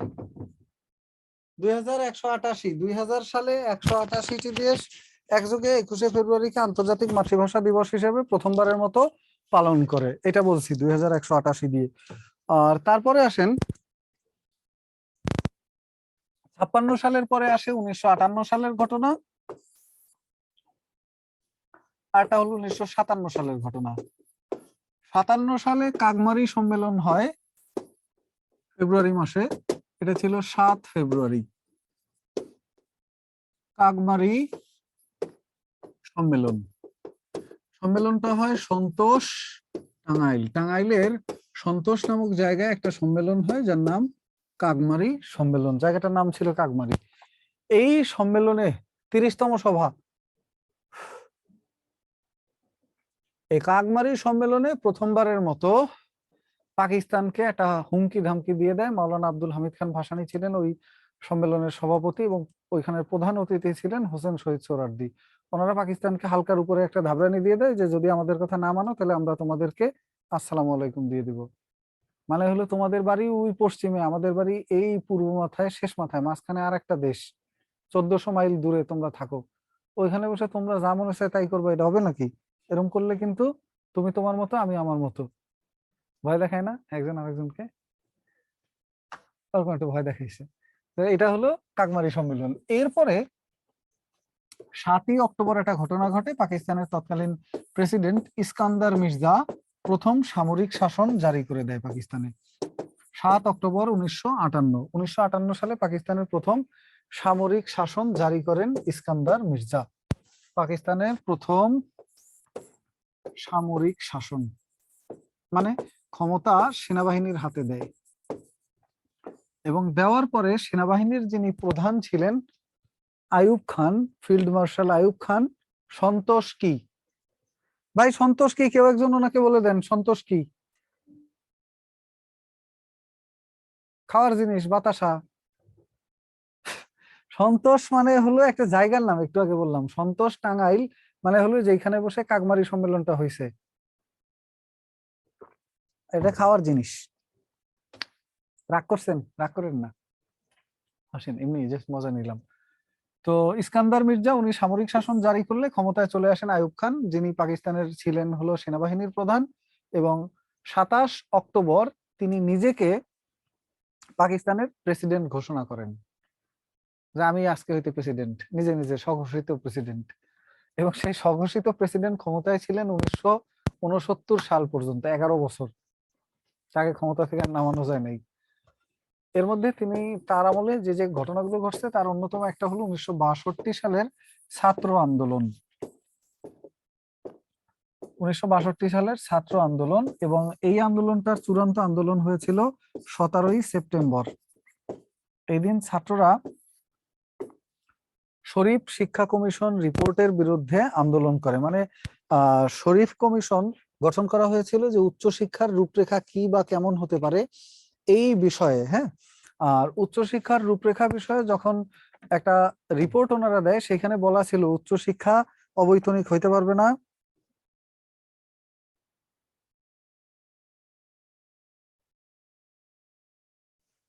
উচ্চশিক্ষা অবৈতনিক হতে পারবে না, হ্যাঁ। 7 নাকি 27, আরে 7 অক্টোবর, আরে এইটা 27 অক্টোবর, যখন আইয়ুব খান ক্ষমতায় বসে যায় নিজেকে প্রেসিডেন্ট দাবি করে। ওই দিন আইয়ুব খানের হাতে ক্ষমতা দেওয়া হয় সেনাবাহিনীর প্রধান হিসেবে, আর 20 দিন পর সেই নিজেকে পাকিস্তানের প্রেসিডেন্ট দাবি করে বসে। আর ইস্কান্দার মির্জাকে মধ্য এশিয়ায় নির্বাসনে পাঠিয়ে দিছে, গাটি বস্তা গোল করে দেশের বাইরে বাইর করে দিছে ওনাকে। আর 17ই সেপ্টেম্বর হলো শরীফ শিক্ষা কমিশন রিপোর্টের বিরুদ্ধে আন্দোলন হয়। পরে ওই শিক্ষা কমিশন রিপোর্ট স্থগিত করে দেওয়া হয়। 1965 সালের ঘটনা। 65 সালে সেপ্টেম্বর মাসে 6 থেকে 23 সেপ্টেম্বর এই সময় হয় দ্বিতীয় পাক ভারত যুদ্ধ। একটা হয়ে গেছে 1947-48-এ, আর দ্বিতীয় পাক ভারত যুদ্ধ হয় কাশ্মীর নিয়ে। এই যুদ্ধটা হয় 6 থেকে 23 সেপ্টেম্বর। 6 থেকে 23 সেপ্টেম্বর। 6 থেকে 23 সেপ্টেম্বর লিখছেন। নেক্সট যেটা লিখবেন সেটা হলো এই দ্বিতীয় পাক ভারত যুদ্ধের পরে ভারত এবং পাকিস্তানের মধ্যে একটা শান্তি চুক্তি হয়েছিল সাল 1966-তে, যেটার নাম হলো তাশখন্দ চুক্তি। তাশখন্দ চুক্তি। এবং এই চুক্তিটা হয় 1966 সালে, এবং 66 সালের এই চুক্তি হয় হলো উজবেকিস্তানের রাজধানী তাশখন্দে বসে। উজবেকিস্তানের রাজধানী তাশখন্দে বসে এই চুক্তিটা হয়। উজবেকিস্তানের রাজধানী তাশখন্দে বসে এই চুক্তিটা হয়, এবং এই চুক্তি অনুযায়ী এরা, যে আমরা আর যুদ্ধ করব না, এরকম একটা ইসের মধ্যে চলে আসে, শান্তি চুক্তির মধ্যে। বাট এইবার ঝামেলা ভারতের সাথে না লেগে, এইবার ভারতের পরে ঝামেলাটা লাগে পূর্ব আর পশ্চিমের মধ্যে, নিজেদের মধ্যে। কিভাবে? পরবর্তী যে ঘটনাটা ঘটে সেটা হলো 1966 সালের 6 দফা আন্দোলন। 6 দফা আন্দোলন। আর এই 6 দফা আন্দোলনের সূত্রপাতটা হয় 5 ফেব্রুয়ারি। বঙ্গবন্ধু শেখ মুজিবুর রহমান পাকিস্তানের লাহোরে বিরোধী দলের একটা সম্মেলনে গিয়ে প্রথমবারের মতো 6 দফা উত্থাপন করেন। 6 দফা মানে 6টা দাবি, যে আমাদের এই 6টা দাবি আছে, এটা অবশ্যই মানতে হবে। 1965 সালটা বুঝি নাই, না বোঝার কি আছে, আমি তো না বোঝার মতো কিছু বলি নাই। 1965 সালে কি হয়? 65 সালে দ্বিতীয় পাক ভারত যুদ্ধ লাগে।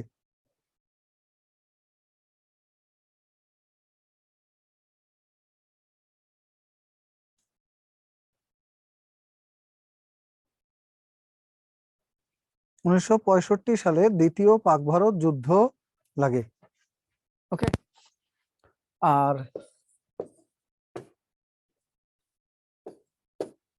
21 ফেব্রুয়ারি পুস্তিকা প্রকাশ করা হয়। একটা 6 দফার উপরে একটা পুস্তিকা প্রকাশ করা হয়, যে পুস্তিকার নাম হলো 6 দফা আমাদের বাঁচার দাবি। 6 দফা আমাদের বাঁচার দাবি, বঙ্গবন্ধুর নামে এই বইটা প্রকাশ করা হয়। 6 দফা আমাদের বাঁচার দাবি। উফ,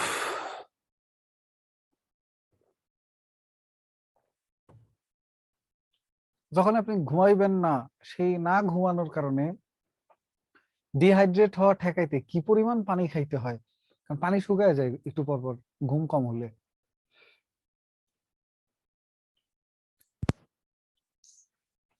সুজন পঞ্চগড়, কি অবস্থা ভাই? আপনাদের ওইখানে ঠান্ডা খুব এখনো? এবার সেই টুপি টাপি পরে বসে আছেন। মিথুন ভাই তো একেবারে বিশাল হুডি উঠায় বসে আছেন না? ঠান্ডা আছে বোঝা যাচ্ছে তাহলে। ঢাকায় একটু কম। হ্যান্ড রেজ করা আছে কার? কনক বরিশাল।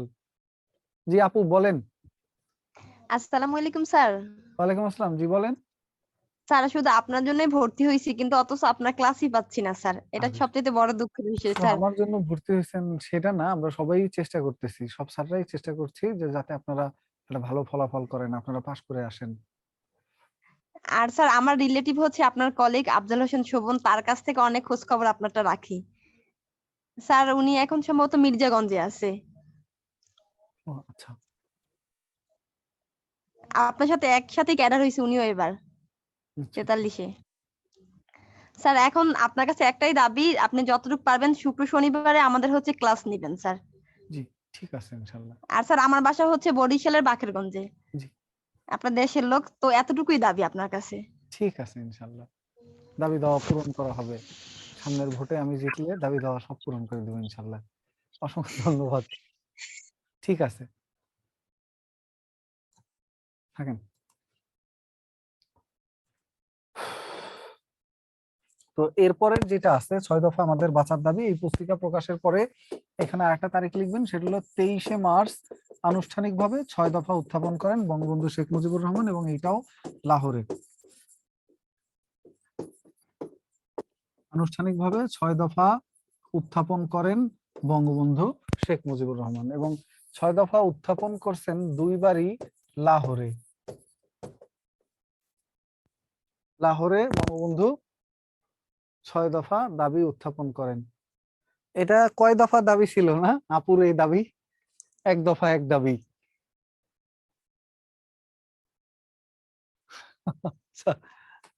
Just kidding. এরপরে যেটা আছে এই 6 দফার দফাগুলো কি কি ছিল এটা পরীক্ষা আসে। তার আগে দুইটা কথা জানবেন, যে 6 দফাকে তুলনা করা হয় ম্যাগনা কার্টা চুক্তির সাথে। 6 দফার তুলনা করা হয় ম্যাগনা কার্টা চুক্তির সাথে। আর 6 দফার অন্য নাম ছিল বাঙালির মুক্তির সনদ। অন্য নাম ছিল 6 দফার বাঙালির মুক্তির সনদ। বাঙালির মুক্তির সনদ। আর 6 দফার দফাগুলো নিয়ে চলেন আমরা একটু বলে দিচ্ছি। 6 দফার দফা বা দাবিগুলো কি ছিল এটা নিয়ে প্রাইমারি পরীক্ষায় অনেক প্রশ্ন আসছে, নিবন্ধনে প্রশ্ন আসছে, আর বিসিএস এ তো অ্যাভেলেবেল আসে। ম্যাগনা কার্টা কি বুঝি না? ম্যাগনা কার্টা হলো একটা চুক্তি, ব্রিটেনের রাজা জন এবং ব্রিটেনের সাধারণ জনগণ এই দুই দলের মধ্যে একটা চুক্তি হয়েছিল 1215 সালে, যেটার নাম হলো ম্যাগনা কার্টা চুক্তি।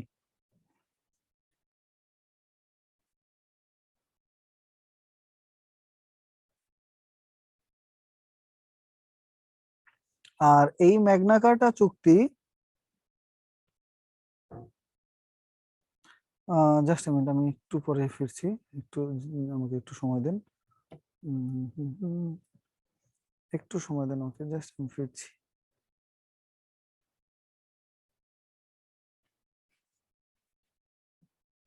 আর এই ম্যাগনা কার্টা চুক্তিতে মূলত সাধারণ জনগণকেও কিছু কিছু ক্ষমতা দেওয়া হয়, আর রাজার কিছু ক্ষমতা ক্ষুণ্ণ করা হয়। কারণ আগে ভাবা হতো যে রাজা কোনো ভুল করে না, রাজা যা করে সব ঠিক। ওকে,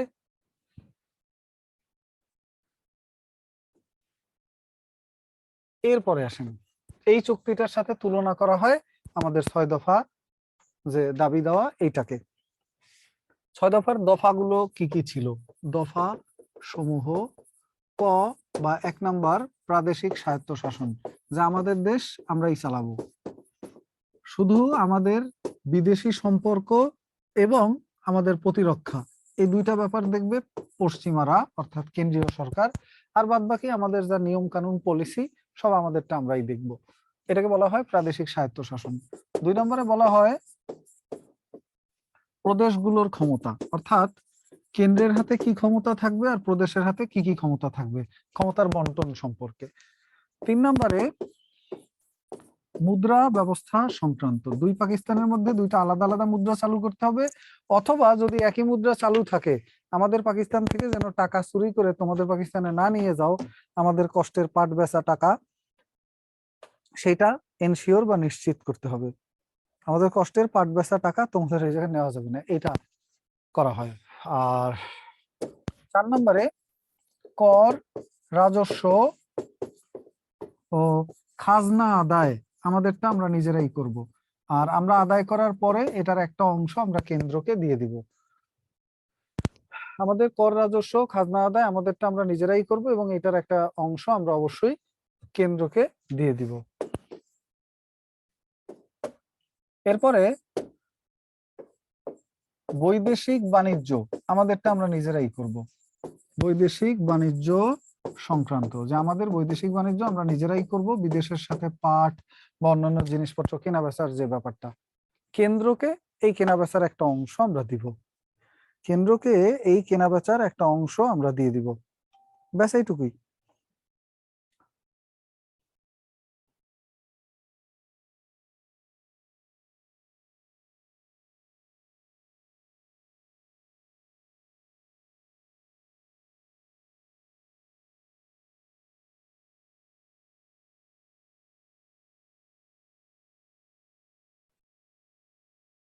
কেন্দ্রকে এই কেনা বেচার একটা অংশ আমরা দিব। আর 6 নম্বরে আধা সামরিক বাহিনী গঠন,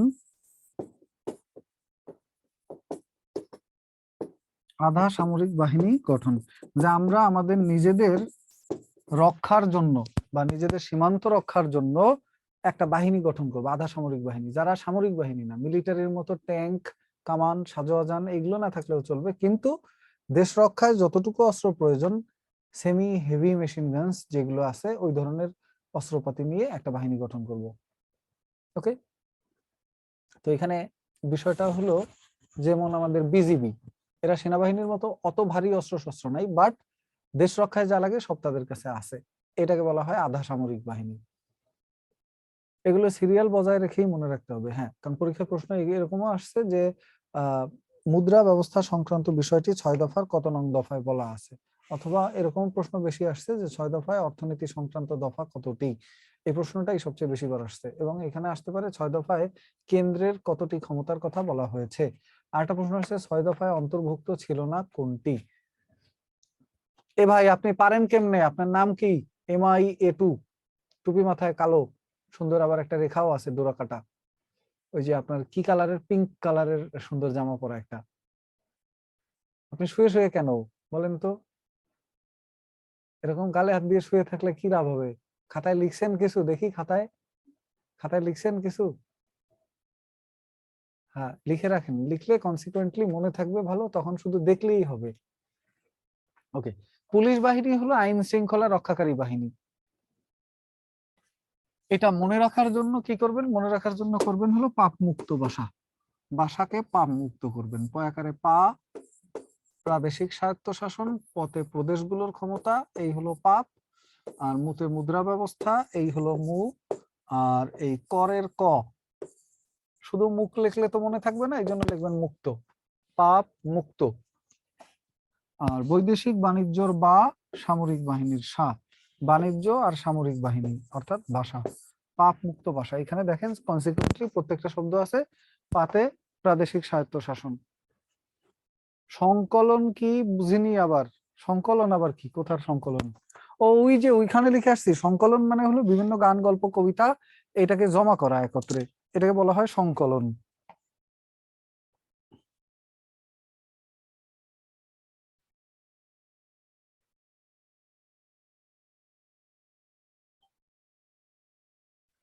ওকে, শেষ করছেন এইটুকু? আর এইখানে যেটা লিখবেন সেটা হলো 6 দফায় অর্থনীতি বিষয়ক দফা ছিল 6টি, এই 3টি, সরি কি বলি। আর 6 দফায় কেন্দ্রের ক্ষমতার কথা বলা হয়েছে 2টি। কেন্দ্রের ক্ষমতার কথা বলা হয়েছে 2টি। কি কি? একটা হলো কেন্দ্র প্রতিরক্ষা ব্যবস্থা এবং পররাষ্ট্র নীতি, 2টা জিনিস কেন্দ্র দেখবে। পররাষ্ট্র নীতি আর একটা হলো প্রতিরক্ষা ব্যবস্থা, এই 2টা জিনিস কেন্দ্র দেখবে, প্রতিরক্ষা ও পররাষ্ট্র নীতি। আর একটা কথা লিখবেন, 6 দফায় অন্তর্ভুক্ত ছিল না বিচার বিভাগ সম্পর্কে। 6 দফায় অন্তর্ভুক্ত ছিল না বিচার বিভাগ, বিচার বিভাগ সংক্রান্ত কোনো কথা। আইন বিভাগ ও শাসন বিভাগ সম্পর্কে বলা ছিল 6 দফায়, কিন্তু বিচার বিভাগ নিয়ে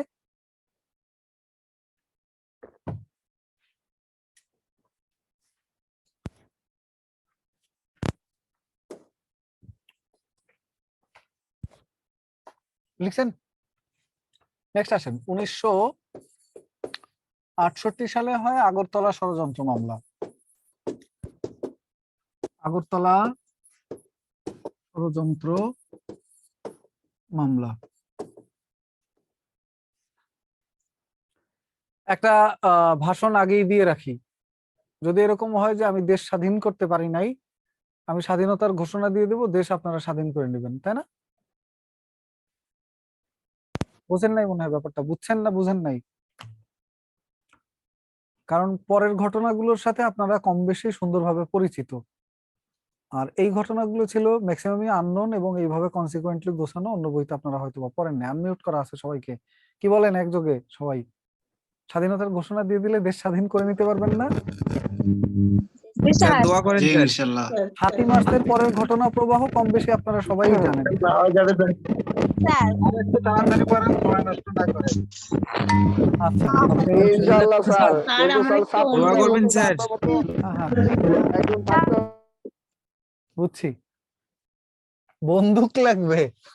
আচ্ছা, বন্দুক লাগবে না? তো আসেন, আগরতলা ষড়যন্ত্র মামলা 1968 সালে এই মামলাটা করা হয় এবং মামলাটা দায়ের করা হয়েছিল প্রথম 3রা জানুয়ারি, কিন্তু ওই মামলায় আসামি ছিল 28 জন। এবং মজার কথা হলো ওইখানে বঙ্গবন্ধুর নাম ছিল না, যার কারণে পরবর্তীতেও আবার মামলা দায়ের করা হয় এবং সেই মামলাটা দায়ের করা হয় 18ই জানুয়ারি। এবং মামলার আসামি, আগরতলা ষড়যন্ত্র মামলা দায়ের করা হয় এবং সেই মামলার আসামি ছিল 35 জন। 35 জন। এবং আসামি ছিল 35 জন। এবং এই মামলার বিচার শুরু হয়, বিচার কার্যক্রম শুরু হয় 19শে জুন। এই মামলার বিচারিক কার্যক্রম শুরু হয়। আর এই মামলা প্রত্যাহার করা হয় 22 ফেব্রুয়ারি 1969 এই দিন। মামলা প্রত্যাহার করা হয় এবং সবাইকে মুক্তি দিয়ে দেওয়া হয়। বঙ্গবন্ধু সহ যারা যারা বন্দী ছিলেন সবাইকে মুক্তি দিয়ে দেওয়া হয়। 18 নাকি 28? 18।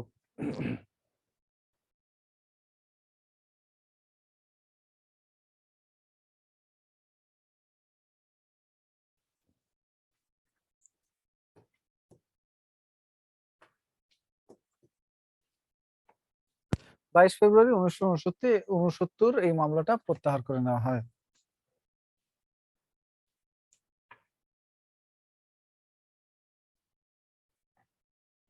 এখন দেখেন আগরতলা মামলা জিনিসটা কি ছিল, জিনিসটা ছিল এই হলো বাংলাদেশের মানচিত্র না, তো এটা ছিল তো তৎকালীন সময় পূর্ব পাকিস্তান।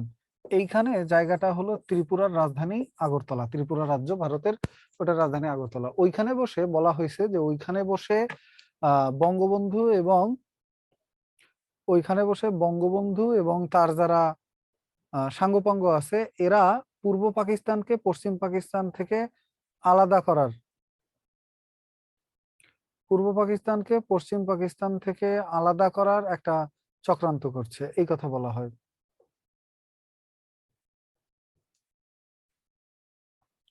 এবং সেই মর্মে তাদের নামে মামলাটা দেওয়া হয়, আর মামলাটার নাম হয় আগরতলা ষড়যন্ত্র মামলা।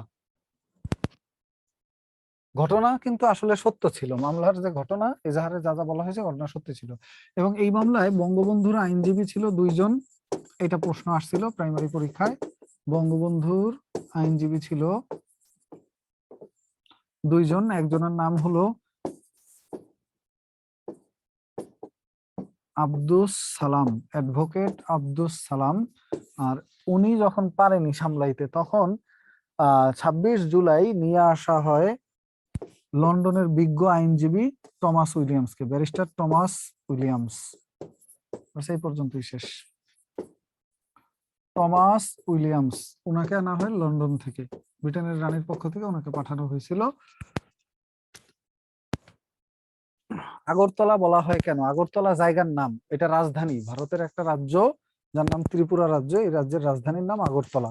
ওইখানে বসে তারা এই চক্রান্তটা করছিল যে আমরা যদি ওদের কাছ থেকে নিজেদেরকে আলাদা ঘোষণা করি তোমরা আমাদের সাহায্য করবা, তো এটা ভারতকে যে তারা বলছে, এই জন্য এটাকে বলা হয় ষড়যন্ত্র, ওই পাকিস্তান থেকে এই পাকিস্তানকে আলাদা করার ষড়যন্ত্র। ঘটনা কিন্তু সত্য ছিল, আসলেই তারা পরামর্শ করছিল আগরতলায় বসে। যাই হোক, সাল 1969 পরে, সাল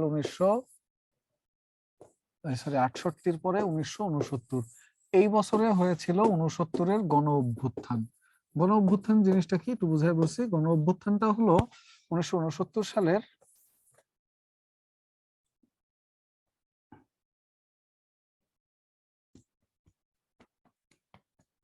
জানুয়ারি মাসের ঘটনা। 1969 সালের 20 জানুয়ারি একটা কর্মসূচি আহ্বান করা হয় সবাইকে মুক্তি দেওয়ার জন্য। আচ্ছা দাঁড়ান একটা মিনিট, পুরোটাই লিখে দিই। 1969 সালের 4 জানুয়ারি, 1969 সালের 8 জানুয়ারি, এই 2 দিন 2টা কমিটি গঠন করা হয়। একটার নাম স্টুডেন্ট অ্যাকশন কমিটি বা স্যাক বা ছাত্র সংগ্রাম পরিষদ, এটা গঠন করা হয়। ছাত্ররা একটা সংগ্রাম পরিষদ গঠন করে বঙ্গবন্ধু সহ অন্যান্যদের মুক্তির জন্য আন্দোলনের কার্যক্রম পরিচালনার জন্য। আর ডেক নামে আরেকটা কমিটি গঠন করা হয়, ডেমোক্রেটিক অ্যাকশন কমিটি, যার মানে হলো গণতান্ত্রিক সংগ্রাম পরিষদ, গণতান্ত্রিক সংগ্রাম পরিষদ। এবং এই পরিষদটা গঠন করা হয় রাজনৈতিক দলগুলো মিলে গঠন করে।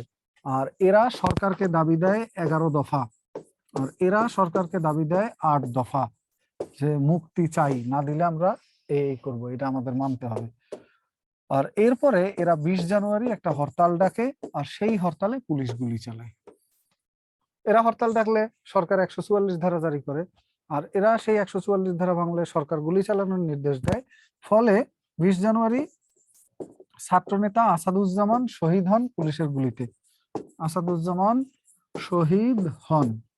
আর আসাদুজ্জামান শহীদ হওয়ার কারণে এই 20 জানুয়ারিকে প্রতি বছর এখনো আসাদ দিবস হিসেবে পালন করা হয়। আর এই দিন আসাদুজ্জামান শহীদ হলে, আসাদুজ্জামান কে ছিলেন? ঢাকা বিশ্ববিদ্যালয়ের ইতিহাস বিভাগের একজন ছাত্র। ইতিহাস বিভাগের ছাত্র, ঢাকা বিশ্ববিদ্যালয়ের। আর আসাদুজ্জামানের নামে আইয়ুব গেটের নাম পরিবর্তন করে রাখা হয় আসাদ গেট।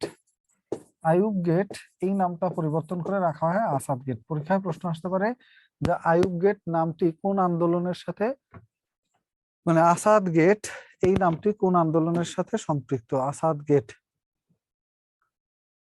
এই নামটি কোন আন্দোলনের সাথে সম্পৃক্ত।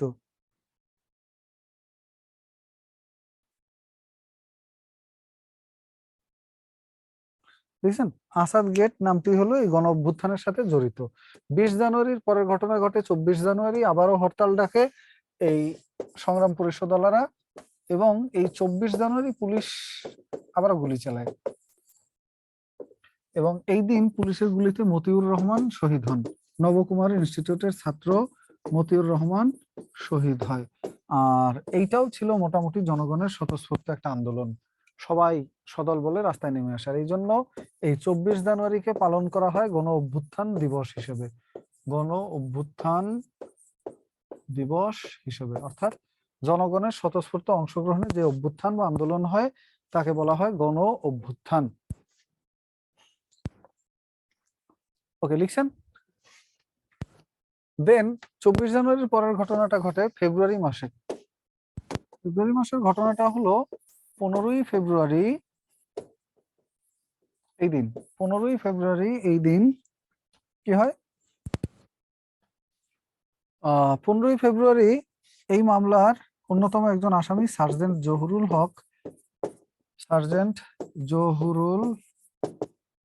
হককে হত্যা করা হয়। সার্জেন্ট জহুরুল হককে হত্যা করে পাক বাহিনী কারাগারের মধ্যে। আর 18ই ফেব্রুয়ারি এই ব্যাপার নিয়ে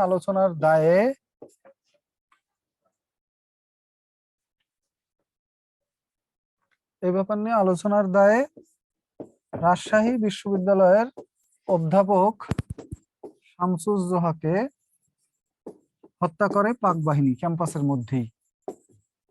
এই দুইটা হত্যাকাণ্ডের পরে আন্দোলন পুরোটা নিয়ন্ত্রণের বাইরে চলে যায়, এবং এত তীব্র আন্দোলন হয় যে পাকিস্তান সরকার 22 ফেব্রুয়ারি এই মামলা প্রত্যাহার করে নেয়। 22 ফেব্রুয়ারি আগরতলা মামলা প্রত্যাহার করে নেওয়া হয়, এবং এই মামলায় বঙ্গবন্ধু সহ যারা আসামি ছিল সবাই 35 জন আসামির সবাইকে মুক্তি দেওয়া হয়। এবং দেওয়ার পরে 23 ফেব্রুয়ারি একটা সংবর্ধনার আয়োজন করা হয়, সেইখানে শেখ মুজিবকে বঙ্গবন্ধু উপাধি দেওয়া হয়। শেখ মুজিবকে বঙ্গবন্ধু উপাধি দেওয়া হয়, এবং উপাধিটা দেন ছাত্রনেতা তোফায়েল আহমেদ। উপাধি দেন ছাত্রনেতা তোফায়েল আহমেদ। স্যার আমার একটা প্রশ্ন আছে। আরে ঘোড়ার ডিম, এতবার এই কথা না লিখে আপনার প্রশ্নটা লিখে দিবেন, আমি উত্তর বলে দিব। এই খালি এই আজাইরা কথা শোনা বলা, এগুলার থেকে আপনি জাস্ট প্রশ্ন লিখে রাখেন, আমি এখানে দেখতেছি উত্তর দিয়ে দিব। তাহলে আপনাদের সময় বাঁচবে, আমারও সময় বাঁচবে। এই তোফায়েল আহমেদ কি ভোলার তোফায়েল আহমেদ? হ্যাঁ, উনিই সেই ব্যক্তি। এই পর্যন্ত 69-এর ঘটনা শেষ। সাল 1970-এ হয় একটা সাধারণ নির্বাচন, আর এই সাধারণ নির্বাচনটার মূলত হয় 1970 সালে, এবং এই নির্বাচনটা মূলত পাকিস্তানের 2 পর্যায়ে হয়, একটা হয় জাতীয় পর্যায়ে, একটা হয় প্রাদেশিক পর্যায়ে। এই জন্য এটার নাম হলো 70-এর সাধারণ নির্বাচন। একটা হলো জাতীয় পরিষদ নির্বাচন, আর একটা হয় হলো প্রাদেশিক পরিষদ নির্বাচন। অর্থাৎ পূর্ব পাকিস্তানের সরকার গঠন করবে কারা এই প্রদেশে, এইটা একটা নির্বাচন। আর একটা নির্বাচন হলো সমগ্র পাকিস্তানের সরকার বা পাকিস্তানের প্রধানমন্ত্রী হবে কারা।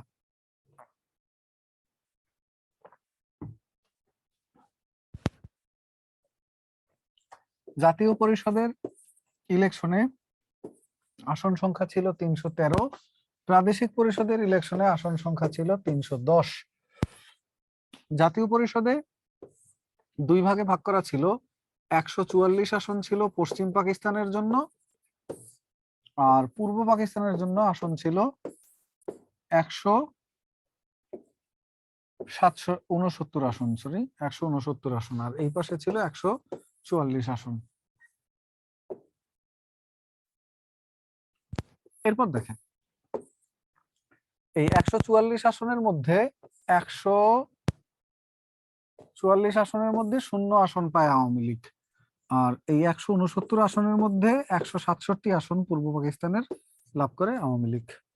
জাতীয় পরিষদের ঘটনা বললাম। আর জাতীয় পরিষদের নির্বাচনটা অনুষ্ঠিত হয় 7 ডিসেম্বর 1970। আর প্রাদেশিক পরিষদের নির্বাচনটা অনুষ্ঠিত হয় 17 ডিসেম্বর 1970। এবং এই নির্বাচনে সাধারণ আসন 300 আর সংরক্ষিত মহিলা আসন ছিল 10টি। সংরক্ষিত আসন ছিল 10টি, যার মধ্যে আওয়ামী লীগ লাভ করে 288 আসন এবং সংরক্ষিত 10-এ 10, অর্থাৎ 310-এর মধ্যে মোট 298 আসন লাভ করেছে আওয়ামী লীগ।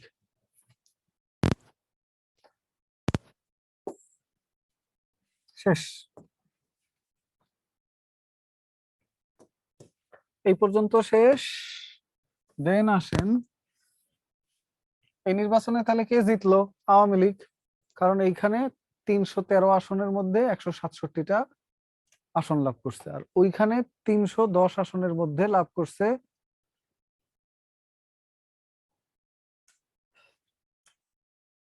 298 আসন।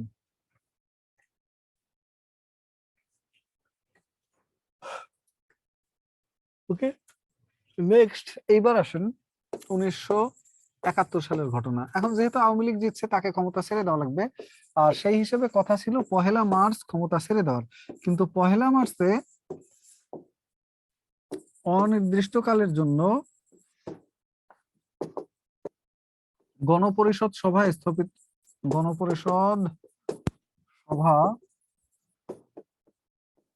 স্থগিত করেন ইয়াহিয়া খান।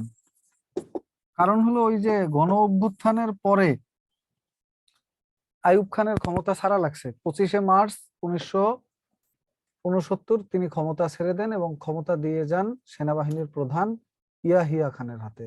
এবং ইয়াহিয়া ক্ষমতা এসে বলেন যে আমরা একটা ইলেকশন আয়োজন করব, যারা জিতবে তাদের ক্ষমতা ছেড়ে দিব। শেষ। বাট আসলে ছাড়ে নাই, বরঞ্চ 1 মার্চ ছিল ক্ষমতা ছাড়ার দিন। এর ক্ষমতা ওকে হস্তান্তর করে দিবে এবং ওই দিন ওদের কি হবে, শপথ অনুষ্ঠান হবে, এই ছিল কথা। বাট এটা যখনই সে না করে উল্টা অনির্দিষ্টকালের জন্য সভায় স্থগিত ঘোষণা করে, তখনই বঙ্গবন্ধু তার পরের দিন অসহযোগ আন্দোলনের ডাক দেয় যে বেটা যদি ক্ষমতা না ছাড়ো তাহলে তোমাদের সাথে অসহযোগ, আমরা তোমাদের সাথে নাই। 2 মার্চ অসহযোগ আন্দোলনের ঘোষণা দেন বঙ্গবন্ধু শেখ মুজিবুর রহমান। 2 মার্চ অসহযোগ আন্দোলনের ঘোষণা দেন বঙ্গবন্ধু শেখ মুজিবুর রহমান। 17 ডিসেম্বর কি কতই ডিসেম্বর খালি লিখতেছেন? 298টাও কি আওয়ামী লীগ পায়? হ্যাঁ, 298টাও আওয়ামী লীগ পায় আর 167টাও আওয়ামী লীগ পায়। ব্যাপারটা হলো আপনার যেই দেশে রাজ্য থাকে অনেক, যেমন ভারতে 28টা রাজ্য আছে, এই এক একটা রাজ্যের এক একটা সরকার আছে, আর পুরো দেশের জন্য একটা কেন্দ্রীয় সরকার আছে। তো এই কেন্দ্রীয় সরকারের যারা এমপি হয় তাদেরকে বলা হয় MNA বা মেম্বার অফ ন্যাশনাল অ্যাসেম্বলি। আর এইটার যে প্রধানমন্ত্রী তাকে বলা হয় PM বা প্রাইম মিনিস্টার, নরেন্দ্র মোদী।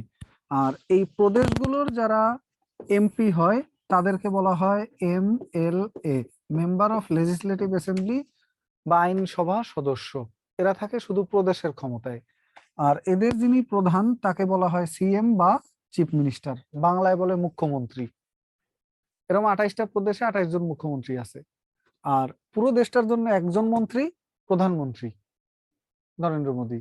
আর MLA আর MNA সিনেমায় শুনছেন না, MLA আমার বাপ এরকম ডায়লগ দেয়, এই MLA মানে হলো প্রদেশের যে আইনসভা ওইটার প্রধান।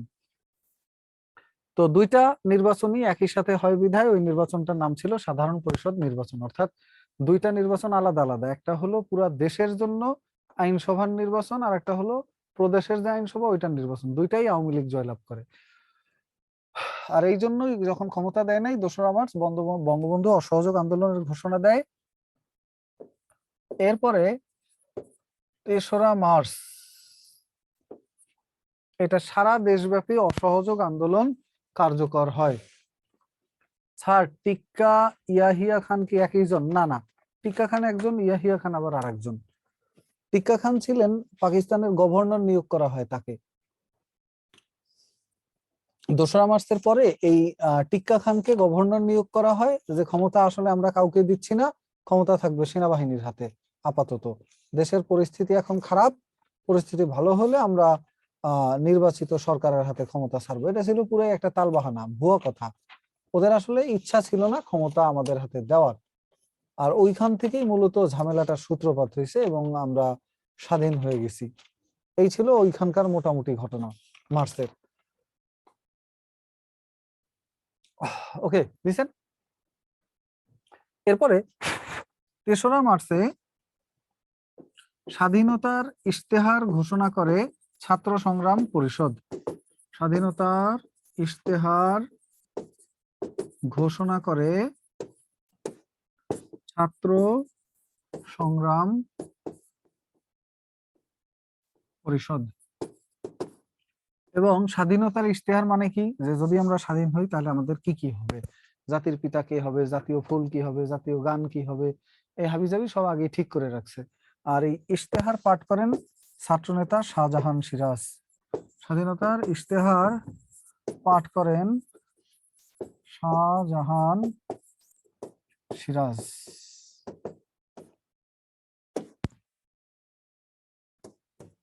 আর স্বাধীনতার ইশতেহারে ওই দিনই বঙ্গবন্ধুকে জাতির জনক ঘোষণা করা হয়। আর এই ঘোষণাটা আবার দেন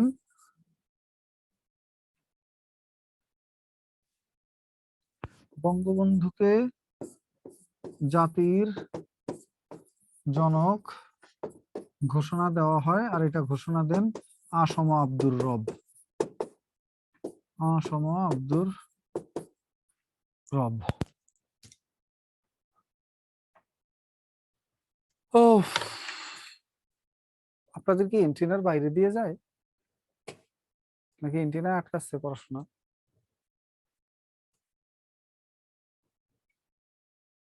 আনমিউট করি সবাইকে, চিল্লাপাল্লা করেন। চার্জার হেডফোন খোলা আছে, কান দিয়ে খুলে রাখেন। আমার ঘুম আসতেছে, আপনাদের কথাবার্তা শুনলে একটু ঘুম স্যার, আসতেছে। পতাকা উত্তোলন, স্যার শুনেন স্যার, স্যার এখনই তো বন্দুক লাগবে স্যার। পতাকা উত্তোলন স্যার। স্যার পতাকা আপনার উত্তোলন ২রা মার্চে, ওটা যে আপনারা পরে নিয়েন, ওটা মানে এইটার মধ্যে কথা। I love you.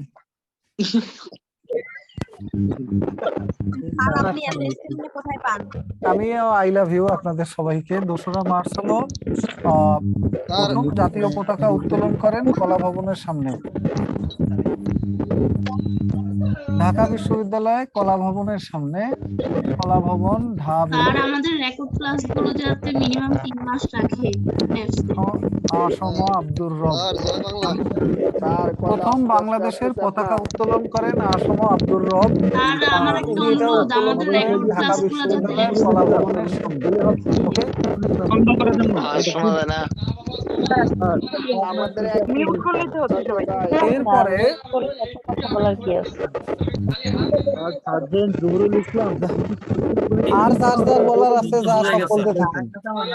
স্যার জয় বাংলা, জয় বঙ্গবন্ধু, জয় হোক এটা সেরা ছিল। মিথ্যাবাড়ির। হ্যাঁ, এটা সেরা ছিল। হ্যালো, আর এরপরের ঘটনা ৬ মার্চ সুন্দর। টিক্কা খানকে কথা বললে ক্লাসে বোঝা যাচ্ছে না। স্যার আনমিউট করেন, কিছু শুনতে পাই না। টিক্কা খানকে গভর্নর, আনমিউট করেন। এই এখন আন্দোলনের টাইম, একটু মিছিল মিটিং করেন আন্দোলন আপনারা। চলছে স্যার, আন্দোলন। ভাষণ শুরু হলে, জাতির জনকের ভাষণ শুরু হলে তখন আনমিউট করে দিব। ৭ই মার্চ ভাষণ শুরু হবে, সবাই আনমিউট করেন। এখন জাতির জনক ভাষণ দিবে, দফা unmute। আন্দোলন এখানে। হ্যাঁ, এখন ৭ই মার্চের ভাষণ হবে, আনমিউট, কেউ কোনো কথা বলবেন না। ৭ই মার্চের ভাষণ, এটা ছিল রেসকোর্স ময়দানে ঐতিহাসিক ভাষণ। যখনই টিক্কা খানকে পাকিস্তানের গভর্নর জেনারেল ঘোষণা করা হলো, মানে গভর্নর ঘোষণা করা হলো, পূর্ব পাকিস্তানের গভর্নর, আর ওইদিকে গভর্নর জেনারেল হলো কে, ইয়াহিয়া খান। উনি তখন অলরেডি রাষ্ট্রপতি হওয়ার স্বপ্ন দেখতেছে, আর এইদিকে ক্ষমতায় বসাইছে টিক্কা খানকে, আমাদের পূর্ব পাকিস্তানের বা পূর্ব বাংলার ক্ষমতায়। একটা তারিখ মিসিং আছে, 1969 সালে গিয়ে ওইখানে শেষে স্টার দিয়ে একটা লাইন লেখেন যে 1969 সালের 5 ডিসেম্বর বঙ্গবন্ধু পূর্ব পাকিস্তানের নাম রাখেন বাংলাদেশ। ওই দিন ছিল হোসেন শহীদ সোহরাওয়ার্দীর মৃত্যুবার্ষিকী। উনি বলেন যে এই বাংলার সব জায়গা থেকে বাংলা শব্দটা ওরা মুছে ফেলছে, শুধুমাত্র বঙ্গোপসাগর ব্যতীত। আমি আজকে থেকে এই বাংলার নাম রাখলাম বাংলাদেশ।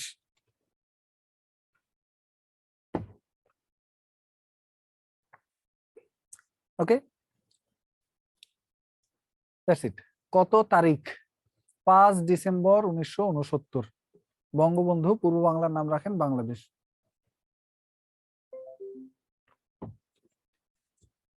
তো রেসকোর্স ময়দানের ওই ভাষণটা ছিল 18 মিনিট রেকর্ড করা হয়েছে, আর 23 মিনিট হলো এই ভাষণটা মূলত দেওয়া হয়েছিল, আর এটা রেকর্ড হয়েছে 18 মিনিট। আর 7ই মার্চের পরের ঘটনা তো আপনারা সবাই জানেন। 7ই মার্চের ঘটনার মধ্যে দুইটা জিনিস লেখেন। ইউনেস্কো 7ই মার্চের এই ভাষণটাকে স্বীকৃতি দেয় মেমোরি অফ দ্য ওয়ার্ল্ড রেজিস্টারে। এটা স্বীকৃতি দেওয়া হয় 30 অক্টোবর 2017 বিশ্বের প্রামাণ্য ঐতিহ্য হিসেবে, অলিখিত বিশ্ব প্রামাণ্য ঐতিহ্য হিসেবে 7ই মার্চের ভাষণকে স্বীকৃতি দেওয়া হয়। এবং এই ভাষণের পরে 7ই মার্চের পরে আন্দোলন জমাট বাঁধতে থাকে, তীব্র হইতে থাকে। আর ওইদিকে একটা ঘটনা ঘটে 15ই মার্চ এরা সাহেব, কি সাহেব জানো ওনার নাম, ওই যে ইয়াহিয়া সাহেব ঢাকায় চলে আসেন আলোচনার জন্য, এবং ঢাকায় এসে উনি বঙ্গবন্ধুর সাথে আলোচনা করেন। এটা ছিল ভুয়া, খামাখা ভান ধরে বসে রয়েছে ঢাকায় এসে। আর 17ই মার্চে এরা অস্ত্র শস্ত্র এনে মোটামুটি পরিকল্পনা করে ফেলেন যে আসলে আমরা কি করব এইটা। আর 18ই মার্চে ওনারা অপারেশন সার্চলাইট চূড়ান্ত করেন।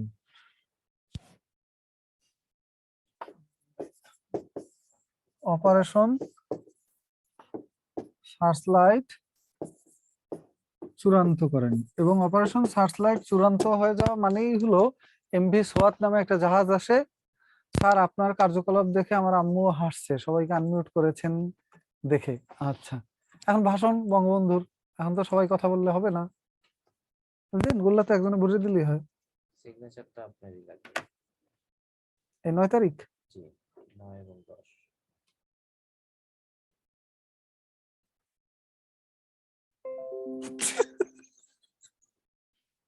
এটা সেরা ছিল। আরো যে কত দিন দেখতে হবে ডিজিটাল বাংলাদেশে। আসেন, আপনারা বুঝবেন না, আপনারা এই হাসির কারণ আমি আপনাদেরকে বুঝাইতে পারতেছি না, আন্তরিকভাবে দুঃখিত। সার্চলাইট চূড়ান্ত হয় এবং 19শে মার্চ প্রথম প্রতিরোধ গড়ে তোলে ইপিআর। প্রথম প্রতিরোধ করে ইপিআর বা ইস্ট পাকিস্তান রাইফেলস, পূর্ব পাকিস্তান রাইফেলস, যেটা এখন বিডিআর, এরা প্রথম প্রতিরোধ করে। আর এটা করে হলো গাজীপুরের জয়দেবপুরে। এরপরেই মোটামুটি ঘটনা চূড়ান্ত হয়ে যায়। অর্থাৎ গাজীপুরের জয়দেবপুরে যারা ইপিআর সৈন্য আছে এদেরকে বলা হয় তোমরা তোমাদের অস্ত্র জমা দিয়ে দাও। ইপিআর এর যারা বাঙালি সৈন্য ওদের হচ্ছে অস্ত্র জমা দাও, কারণ আক্রমণ শুরু করলে ওদের হাতে যদি অস্ত্র থাকে তখন তো যুদ্ধ বেঁধে যাবে। এই জন্য বলছে যে আমরা কমান্ড দিচ্ছি যে তোমরা সবাই অস্ত্র জমা দাও, আর তারা বলছে জি না, আমরা অস্ত্র জমা দিচ্ছি না। এরপরই প্রথম সূত্রপাত হয়। আর পরবর্তীতে 22শে মার্চ এটা একেবারে ফয়সালা চূড়ান্ত, এবং 19শে মার্চ ভুট্টো সাহেবকেও ঢাকায় আসার আহ্বান জানান ইয়াহিয়া খান। ভুট্টো সাহেবও আসে, আর ওনারা সবাই মিলে ডিসিশন ফাইনাল করে ফেলে। ইয়াহিয়া সাহেব 22শে মার্চ অপারেশন সার্চলাইটের যে আছে নীল নকশা সেটা চূড়ান্ত করে দেন। 15ই মার্চে কিছুই লেখা লাগবে না, ওই ইয়াহিয়া সাহেব ঢাকায় আসছিলেন, লাগবে না তারিখ, দরকার নেই। শুধু যেটা দরকার সেটা হলো 25শে মার্চ অপারেশন সার্চলাইট পরিচালিত হয়। অপারেশন সার্চলাইট পরিচালিত হয়। আর 25 মার্চ অপারেশন সার্চলাইট পরিচালিত হয়, যেটার ঢাকার ক্ষমতা ছিল, মানে ঢাকার নিয়ন্ত্রণের দায়িত্ব দেওয়া হয়েছিল মেজর রাও ফরমান আলী। মেজর রাও ফরমান আলী আর ঢাকার বাইরের ক্ষমতায় ছিলেন, মানে নিয়ন্ত্রণের দায়িত্বে ছিলেন ঢাকার বাইরে মেজর খাদিম হোসেন রাজা। মেজর খাদিম হোসেন রাজা। আর অপারেশন সার্চলাইট পরিচালনার সার্বিক দায়িত্বে ছিলেন টিক্কা খান। অপারেশন সার্চলাইট পরিচালনার সার্বিক দায়িত্বে ছিলেন টিক্কা খান। মেজর জেনারেল টিক্কা খান, যাকে বলা হতো বেলুচিস্তানের কসাই, উনি এই অপারেশন পরিচালনার মূল দায়িত্বে ছিলেন। আর এইটা হয় রাত 11টা 30 শুরু হয়। আর তার ঠিক 1 ঘন্টা পরে 26শে মার্চ রাত 12টা 30 বঙ্গবন্ধু স্বাধীনতার ঘোষণা দিয়ে দেন। এবং এই স্বাধীনতা ঘোষণাটা তিনি দিয়েছিলেন ধানমন্ডির 32 নম্বর বাসা থেকে ওয়্যারলেস যোগে। ওয়্যারলেস যোগে ব্যাস, দেশ স্বাধীন। এবং রাত 1টা 30 বঙ্গবন্ধু গ্রেপ্তার করে বঙ্গবন্ধুকে পাকিস্তানি বাহিনী। বঙ্গবন্ধু গ্রেপ্তার হয় এবং এইটা বঙ্গবন্ধুকে গ্রেপ্তারের অপারেশনের নাম ছিল অপারেশন বিগ বার্ড।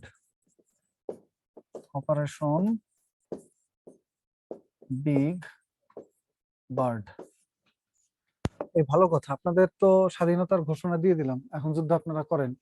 কারণ হলো আমি চেষ্টা করেছি যেই অংশটা আপনারা খুব কম পড়েছেন, কম বোঝেন, ওই ইতিহাসটা কেন কিভাবে এসেছে কনসিকুয়েন্টলি ওইটা আমি বলে দিয়েছি। এখন বাকি অংশ আপনারা যেটা যেটা পড়বেন সেটা আমি বলে দিই। এটা আপনারা বই থেকে দেখেও পড়ে নিতে পারবেন।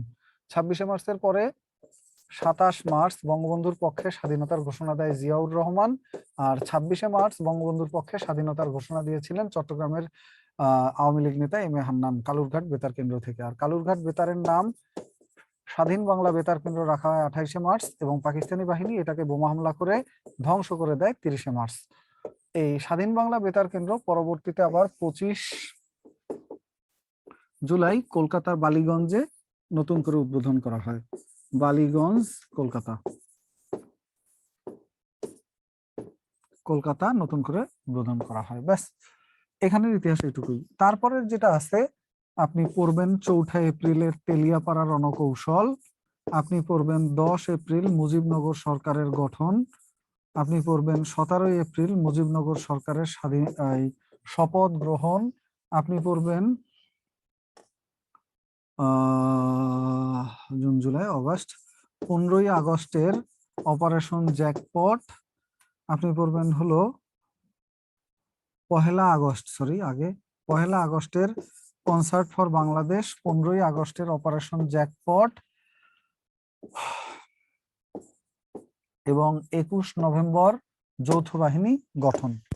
এই ঘটনা কয়টা বইয়ের মধ্যে পড়বেন, দেয়া আছে লেকচার শিটে সুন্দরভাবে। এই পরের অংশটা এটা দেখলেই বুঝবেন, এখানে খুব বেশি কিছু বলার নাই। আর এর বাইরে ওইদিকে ডিসেম্বর মাসের ঘটনায় পড়বেন 6 ডিসেম্বর বাংলাদেশের প্রথম জেলা শত্রুমুক্ত হয়। কারণ ছিল 3রা ডিসেম্বর এই যুদ্ধটা ভারত পাকিস্তান যুদ্ধে পরিণত হয়।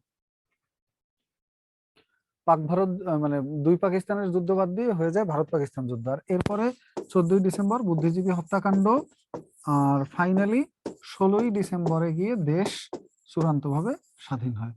আর এর বাইরে যেটা পড়বেন খেতাব, এরপর মুজিবনগর সরকার, মুজিবনগর সরকার, এর বাইরে পড়বেন খেতাব, মুজিবনগর সরকার, বীর শ্রেষ্ঠদের সম্পর্কে আলাদা করে একটু পড়বেন। আর পড়বেন মুক্তিযুদ্ধ বিষয়ক প্রকাশনা, গান, গল্প, কবিতা। এই অংশটা থেকেই বেশি প্রশ্ন আসছে এই লাস্ট 2টা এসে। ওকে, ভালো থাকেন সবাই। এই ছিল মোটামুটি আজকের মতো, আমি এখানে বিদায় নিব।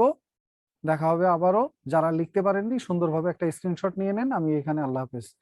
একেবারেই রানিং আউট অফ টাইম, হাতে আছে মাত্র 2 সেকেন্ড। যারা স্ক্রিনশট দিতে পারেননি তারা দিয়ে নেন। 1 2 3 4 5। আল্লাহ হাফেজ।